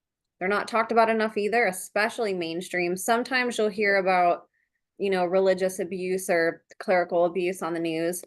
And a lot of times I've definitely believed that those people are tied to other things like secret societies, but it never gets brought up. You never hear about that they're Knights of Columbus or Freemason, you know, that's totally, or Satanist, you know, it's like totally left out of the conversation. And I think doing that, you know, these people are in our communities. There's lodges set up everywhere. These people are at events with children. They're going into hospitals. You know, they're participating in our community during the day and making it look, you know, like they're malevolent. And then at night, they're, you know, abusing kids or whatever time of day. But they have a shadow part of it that, you know, is happening, and these lodges are right in plain view. It's not actually hidden. What they do is hidden, but these people are very visible in our communities, you know, and they're very proud of it. So it's really important that we start putting these puzzle pieces together, because there's a lot of connections with what you talked about between ritual abuse and church and secret societies, you know, and even how it goes into the family, recognizing the vulnerable points of, you know, what they prey on, and to be aware of that. You know, there's so many different integral pieces with this that get talked about sometimes separately and not together. And your story, like I said, it really brings that all together. It's very validating, you know, and I'm just so sorry that all this happened to you. You know, the little boy, little Patrick, has to be so proud of who you are today, you know, seeing you advocate for him. It's awesome. And we're really proud of you for all the work that you've done. And, you know, I'd love to have you back on. I feel like we only talked about your childhood and a little bit about your advocacy work and like what you're working towards, but you have just done so many incredible things these past 3 decades, you know, and you're doing more and more and more, which is so inspiring. So I'd love to invite you back on, and we can dive into the inspiration behind your comics and your blog more. But in the meantime, I do know that you have websites, and I'd love to briefly talk about all of the different ways that people can connect with you and get kind of a sneak peek before we work together again. And Sure. see all the awesome stuff that you've done. So if you want to walk us through where you're at on social media and your websites, I'll go ahead and bring them up on screen for people to see. Okay. Well, I think the main one is the site that you access with patmills.wordpress.com, and that will I've just done a new header of it with the heading Catholic Abuse Exposed. Ah, yeah, there it is, Exposing Catholic Abuse. That's the one. So yeah, that's my garden gate looking out over the mountains down towards the Mediterranean. So that's it's a sort of looking out at, you know, opening a door, letting some fresh air in on all this stuff. So from a survivor's point of view, I think that's the relevant one. And you know, you can there's a whole backlog, as you can see, of past accounts, which are not as organized as some people's blogs, which I'm always envious of how well done they are. So you've got to sort of open them month by month, or no, you can put a search word in, like, for example, if you put in Knights of St Columba, I'm sure, yeah, I'm sure there'll be different posts that will come up. Ah, yeah, there we are. So will they now be investigated, and so on and so forth. So that's probably the best one for a survivor. From a comic book point of view, I write on Substack, but that is primarily about my writing, which, as you've gathered, is almost exclusively inspired by my childhood. I mean, they say with, I think, yeah, there we go. Nemesis the Warlock, Witch Finder found, and farewell to, yeah, talking about Matthew Hopkin. So, yeah, you can see it's inspired by childhood. Torquemada, Spanish Inquisition, very strong Catholic sort of character, and so on. So that's on my Substack site, which is iconoblast.substack.com, I think. Yeah. And my Facebook site tends to be more comic-y stuff these days, but it's yeah, it's you can. That's a scene of all the infamous people in hell. God, I didn't draw that, I hasten to add. I'm just the writer. I'm in awe of the. So it's a scene of all the monsters in hell. And I think one of the fun things, not everyone's cup of tea, of course, is figuring out who should go to hell. You know what I mean? Or who will end up in hell if they carry on behaving in the way that they do. And so yeah, I think, and also the Twitter is one I'm really trying to encourage. Is Patrick emails, that will get me on Twitter. Yeah, that one, that's it. And because there's quite a community, yeah, of survivors, and you know this yourself. You're in contact with Joanna Britton, who you did a great interview with, and so there's what I wanted, my vision, which I think I've been stymied on this first level, is I really wanted a survivors forum. We have in the UK something called Mumsnet, where, you know, there's a forum of mums who talk about matters of interest, and I really wanted to have something like that for Catholic survivors.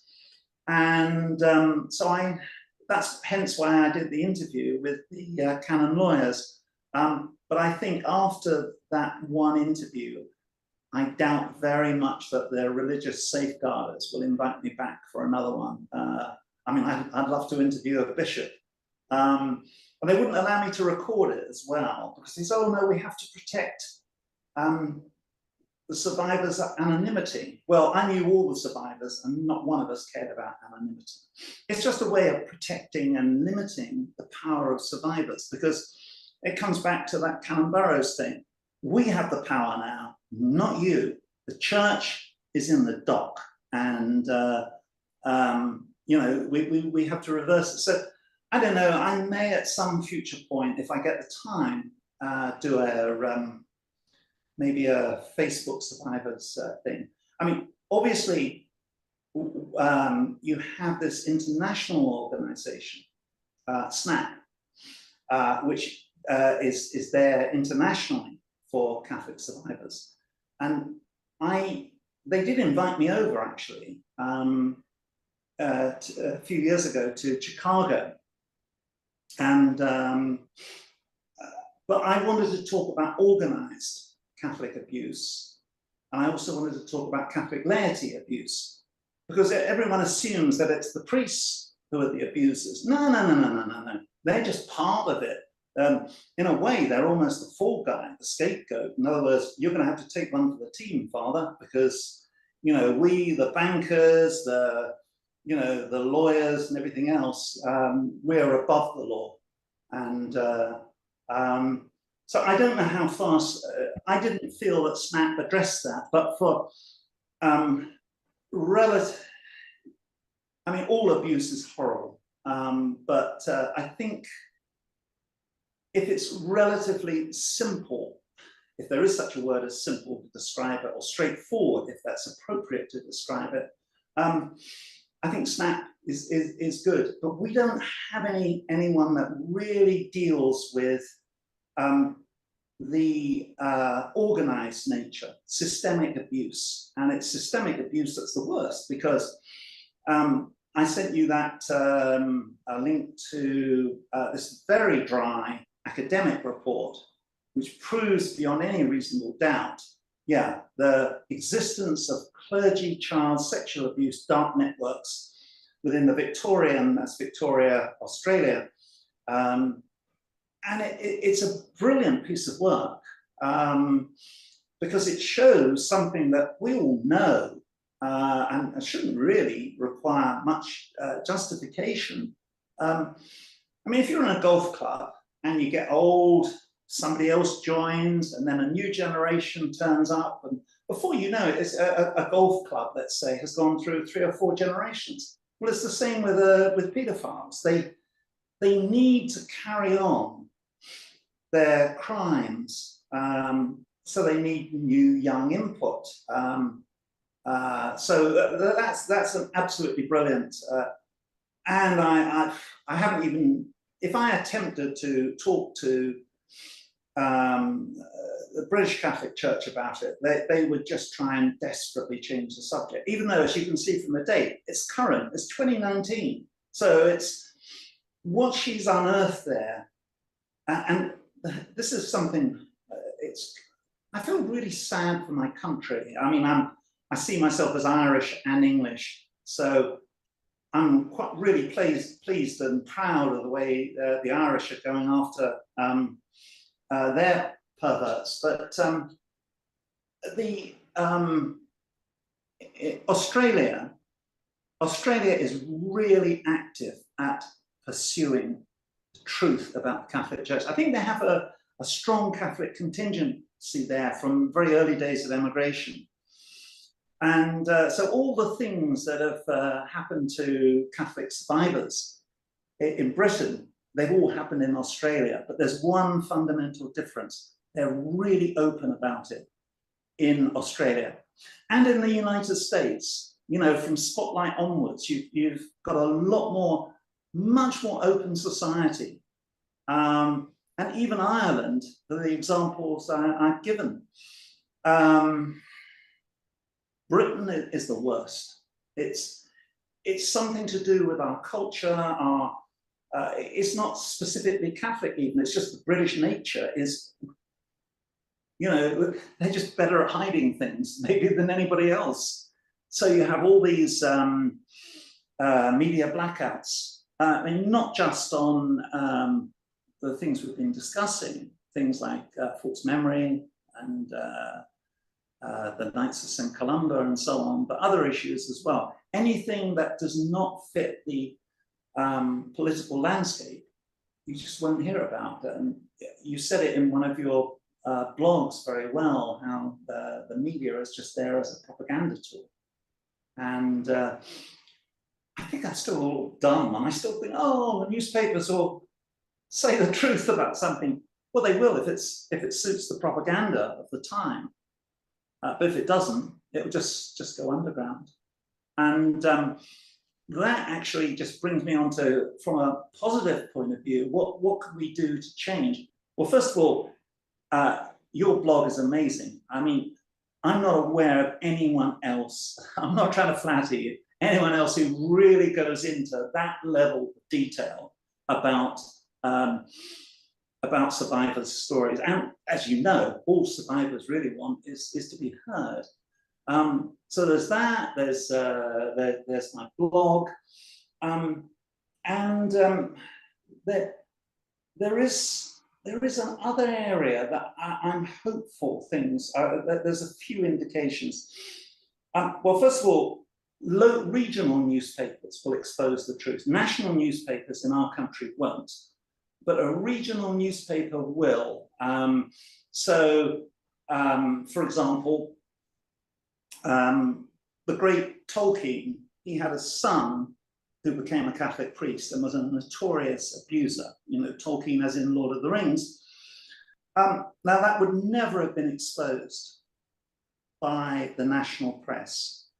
It was exposed by a regional press, in other words, the local district, which was Birmingham, Britain's second city.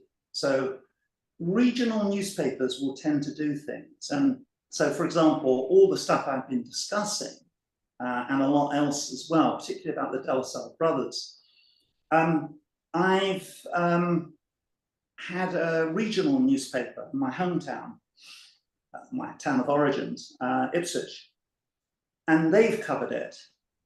And it's a sad thing that the two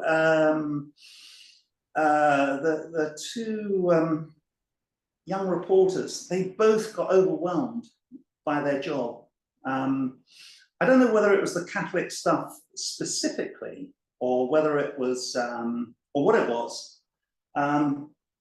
But the second one was a young ex-Catholic reporter, and she said, "I'm really going to get to the bottom of this."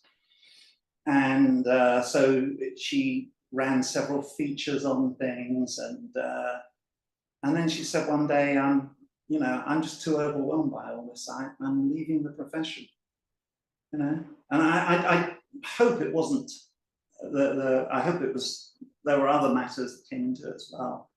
But anyway, the regional newspapers can make a difference. In other words, I suppose I'm thinking of it from a survivor's point of view. If you've got a story, you stand a much bigger chance of it getting somewhere if you go for the regionals. I've found every time I've gone for a national, it hasn't worked. I don't know if I mentioned, there was a famous British journalist who was going to expose the truth about British false memory. And even though he's the top man in his profession, his story got spiked. Another journalist, this was only 4 weeks ago, rang me up and said, "Look, I want everything on false memory. I'm going to pitch it to my editor."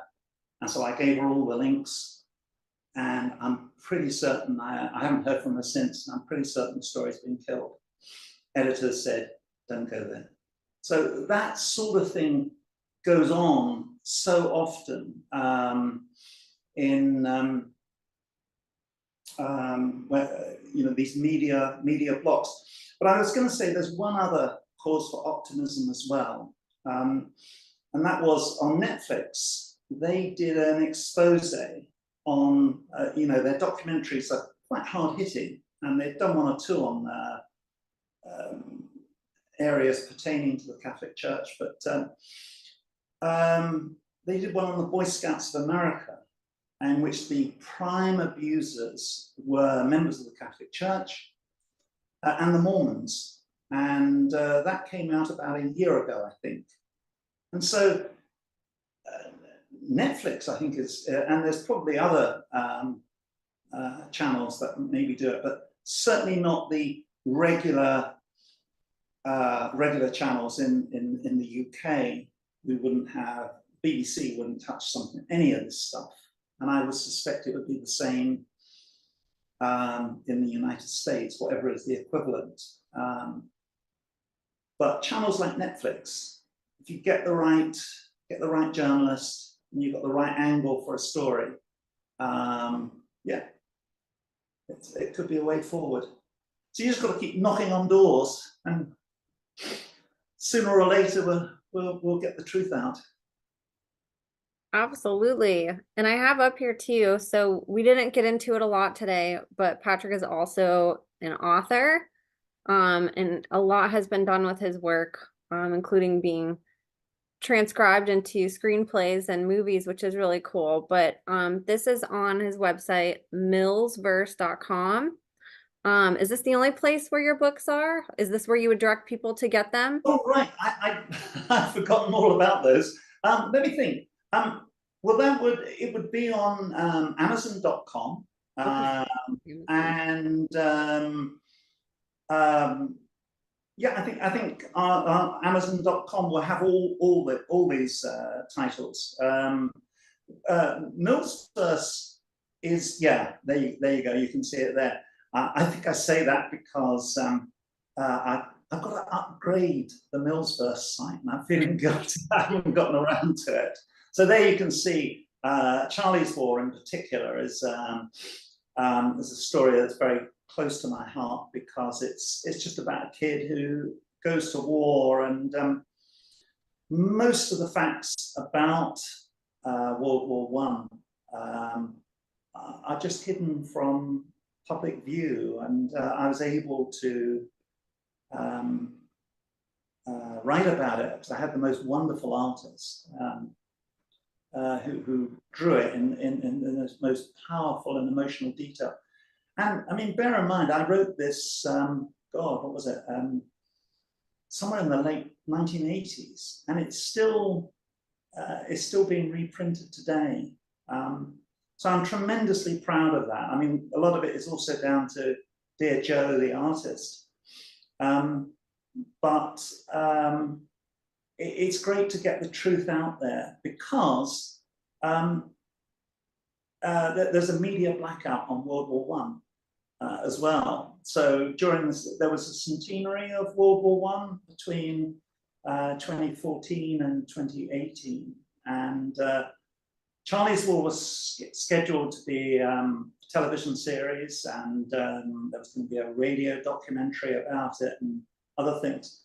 But because it's anti-war, they all got spiked. You could not get anything that was critical of a war that took place 100 years ago.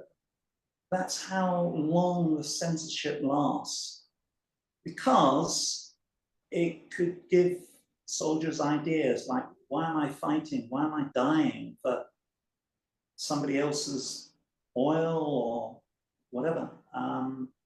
So of all my stories, some of them look a bit lurid, but this is the one I'm most proud of. I'm really proud of this story because I think it changed a lot of kids' lives, made them think about war. And it's not preachy, because that's the really difficult thing. I mean, you know, you've got to make it entertaining, you've got to make it funny, you've got to make it exciting.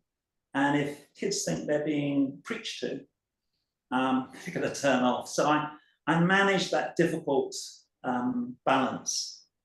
But really, it's obviously inspired by my childhood. In other words, I was dealing with my own war against the Catholic Church. You know, you just, doesn't matter what your uniform is, you know, it's what you stand for that matters. It doesn't matter what you call yourself, you know. So that was the thing. Charlie's War was really important. That's still the story I'm most proud of. Yeah. That's amazing. And like I said, it's a beautiful thing when a trauma survivor, somebody who's been through really hard things, can find a way to take that pain that's contained within them and transform it, and you've done just a wonderful job of that, figuring out how to get it out of your body and how to make an impact on people with what you went through and to put it to good use somehow, even though there's no good reason why that should happen to anybody. There's so many ways that a hard story can help somebody else through their own hard story and their own hard situations. And, the world's better for what you're doing over there, Patrick. And I'm excited to watch you keep growing. I'm sure you have endless stories in you still to tell.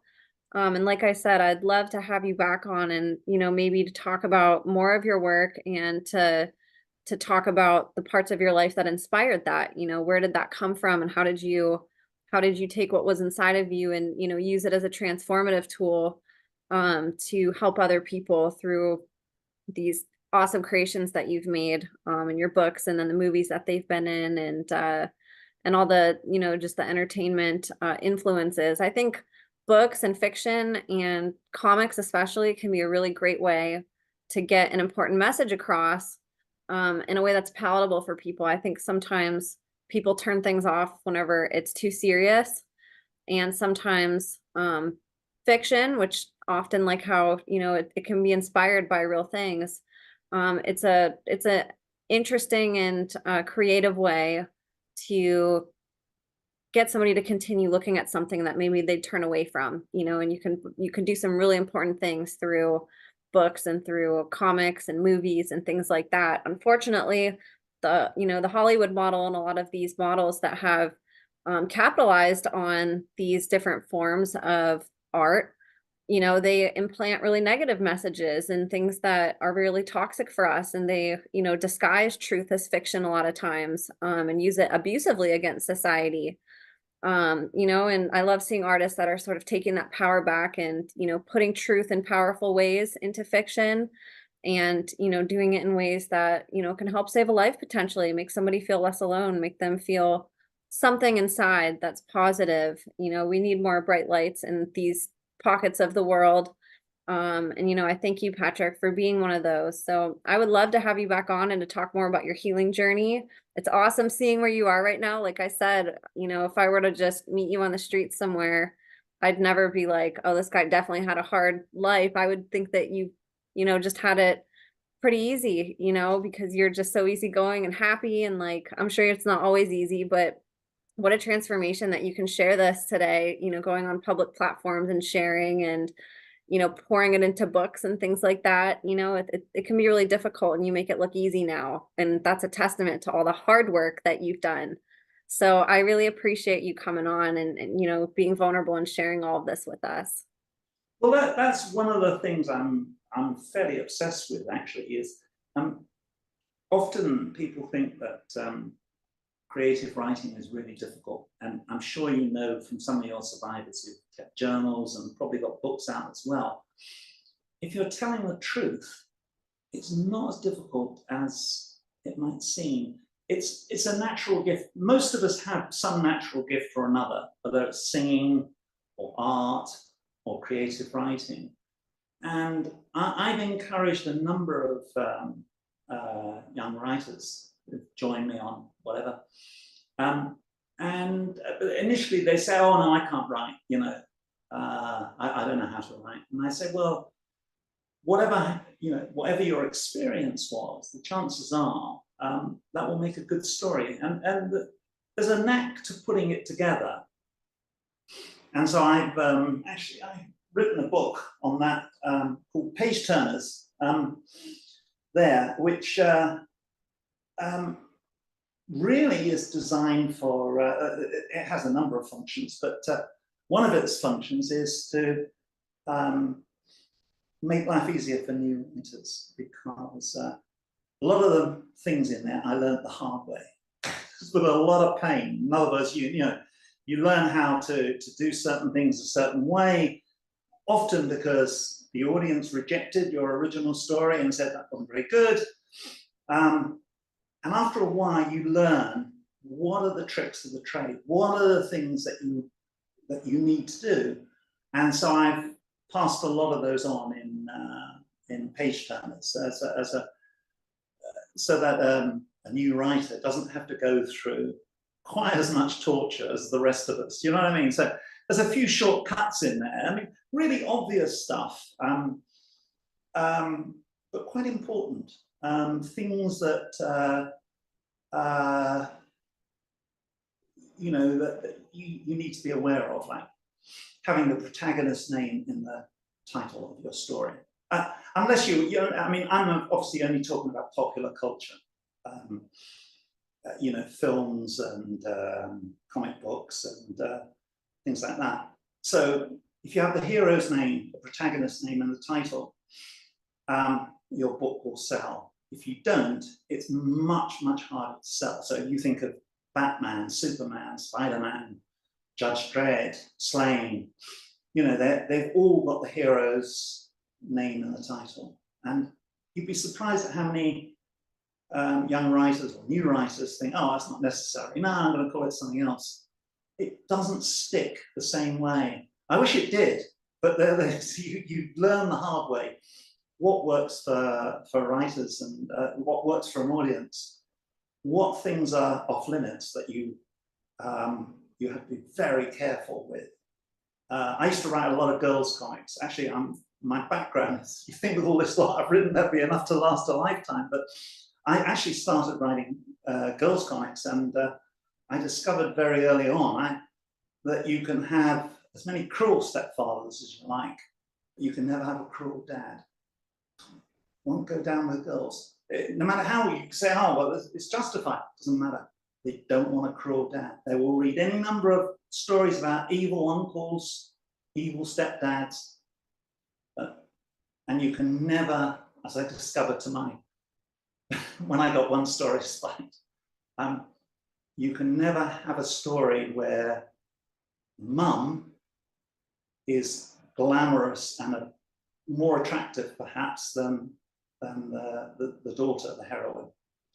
Mum's got to be very mumsy, or it was the last time because I remember the editor ringing me up and said, this story's going down like a lead balloon, kill it. They don't like the heroine having a glamorous mum. That's just not on. So, you know, you learn these things the hard way, and I think, well, I should pass this information on so somebody else doesn't make that same mistake. That's terrific. I will have all of Patrick's links in the show notes, you guys. If you just go on Amazon, he does have a lot of books, so I'm just going to put his Patrick Mills sort of oversight site on there, where if you click on it, it'll take you right to where all his books are. But if you guys type in any of these books on Amazon, or you go to the websites that I'll have linked below, there is a tab for his book on millsverse.com. So you guys can go there too and look at his books, and there's a little synopsis, and you guys can click the link and it'll take you to Amazon. But I'll have both links below, as well as all of his social links for you guys to go connect with him. And I do encourage you guys, please connect and support. People ask me all the time, what can I do for survivors? And a lot of times the answer can be a lot easier than you think, you know. The little things go a far way, like purchasing a book or following them on social media and resharing what they're writing, you know, supporting them. It lets the enemy know that we have eyes on them. And it also helps fund their work and their life so they can keep whistleblowing, keep sharing, keep doing podcasts, you know, and not have to rely on, you know, other sources of income that don't contribute to their advocacy work. So my dream would be to have society resource every survivor so they don't have to, you know, work a regular 9 to 5, doing something that takes away from their advocacy work, and that, you know, ideally we could give them all the resources and funds in the world by supporting them, so that way they can keep continuing to do this. So Patrick has a lot of awesome work for you guys to go support, and I encourage you guys to do that. Like he said, a lot of his work is inspired by his experiences, you know, so as you're going through and reading his books, you can start to consider, you know, where somebody would pull this story out of, you know, and look at it from a different angle than just, you know, what you see. You can look between the lines per se. So I'll have all of his links below. I'll have mine also. Would love for you guys to contribute and, you know, hang out on every platform that I'm on as well. It can be dicey, you know, with who's going to keep you up, who's not, where you're going to be censored, where you're not. So keeping in touch every way you can is awesome. And Patrick, is there anything else that you wanted to talk about today before we wrap up? No, I don't think so. I'll just give a plug for, because I noticed on one of your podcasts, you had, they were mentioning a couple of great therapists or something like that. So I was thinking to myself, if anyone has problems recovering memories, and you will have noticed from the way I stop every so often and go, well, I think that's what happened, but I'm not quite sure, or my soul has said that's off limits. Yeah. So if you're looking for a way of helping you with memories, and bear in mind, if your memories don't come up or they're blocked, it might be because your soul is saying, you're not ready for this. And you say, I'm ready. And they're going, no, you're not. That's why it took me a long time to piece together the narrative. But there's a book I'd recommend. I think it's by an American author. And you can see from all the leaves on the side how much I've used it.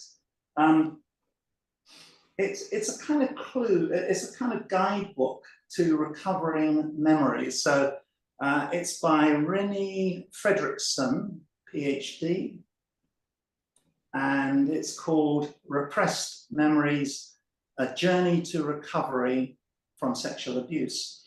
And I like this book. There are others as well. There's the classic by Basson Davis called The Courage to Heal.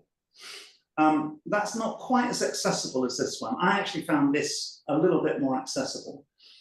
The danger with recovering memories is, and of course it's the false memory people who will tell you this, they'll say that in the book, if you're scratching your neck, oh, it's a sign of sexual abuse. It isn't like that. This book is very responsible. Not everyone would agree. Strict Freudians will say no, but then Freud has a great deal to answer for, where recovered memories are concerned, telling rich Viennese young women that they're just hallucinating their memories of abuse by their parents, father, for example.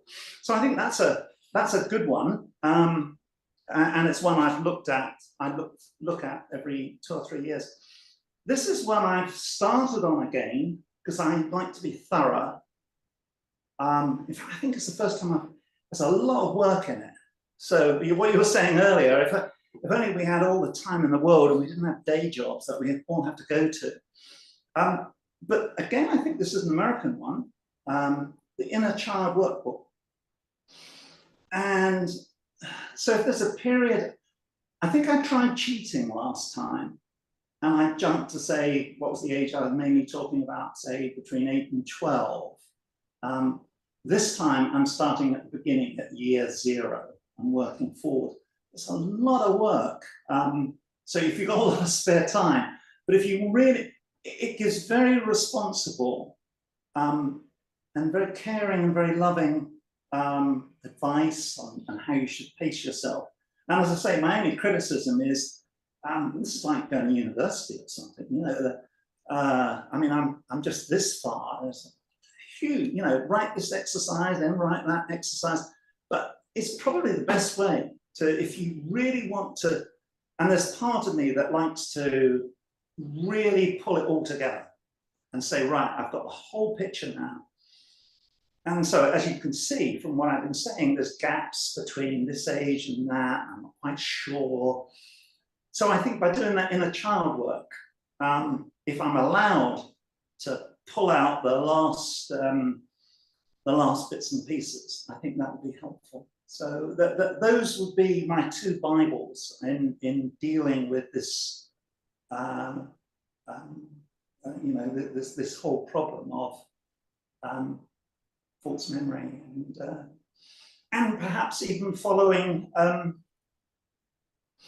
Jennifer Freyd is the daughter of the woman who started this whole nightmare with the American false memory thing. And it was in response to her daughter being a wonderful character. And she's really nailed the whole thing and exercised considerable restraint considering that, you know, she was really being attacked by her own parents for, my recollection is obliquely referring to abuse, and they just went really mean on her. But she's a distinguished professor of psychology, and she's, I mean, she's a heroine. I mean, someone should make a movie or a documentary about her, or maybe try and get her on your show. I mean, she sounds like a wonderful character, and I've read some of her books. So Jennifer Freyd is, I think there's a lot of her material. It's actually free online, and I'd swear by it. And of course, Frank Fitzpatrick, the private detective who, like me, one day was an altar boy, and one day suddenly all these memories came out. But because he was a private detective, he had all the skills, all the techno skills to nail this priest, Father James Porter. And that just changed the American Catholic landscape. I mean, what a hero that man is. I once suggested to a publisher that we do a story about him. So, well, you want something cutting edge, you want something with real truth in it. This man, you know, he's a private detective, and he's changed the lives of so many people. Still very contentious for a lot of people, this subject. And so many people don't want to, you know, would always have to be anonymous, which is, I can understand, they feel they have to be, but I don't have any problem, as you can see, in saying who I am and all the rest of it, because it's not my crime, it's their crime. And you're giving them power. I mean, I can understand in some situations you perhaps have to protect family members or something like that. But yeah, the more transparent we can be, the better. Thank you, Patrick. Thank you so much for all those resources too. Maybe what I'll do is I'll find the links for all of them, and can put those in the show notes too for people to have access to. It's always nice to have tools we can add to our toolbox, and you know, we always appreciate resources from the guests on here. They really do go a long way, especially for people who maybe can't afford therapy, you know, or are really scared to do some type of work with another person. It's sometimes nice to start at home and begin the journey, you know, and so we always appreciate that. And so I'll have all of that in the show notes, you guys, along with everywhere that you guys can connect with Patrick. Like I said, please go support him, support his work, support him on social media. I'll have all of those links. I'll have mine. We couldn't do this without you. You guys make this such a safe, loving space, and it's amazing. You know, this podcast has really taken on a life of its own, and it's because of all of you, you know, and so we really appreciate all the love and support you guys do on the show and off. You guys are huge advocates off the podcast, and you guys always go support all the guests. So we really appreciate you guys and couldn't do this without you. So you guys, thank you so much for tuning in. Bless you all, and we will see you next time.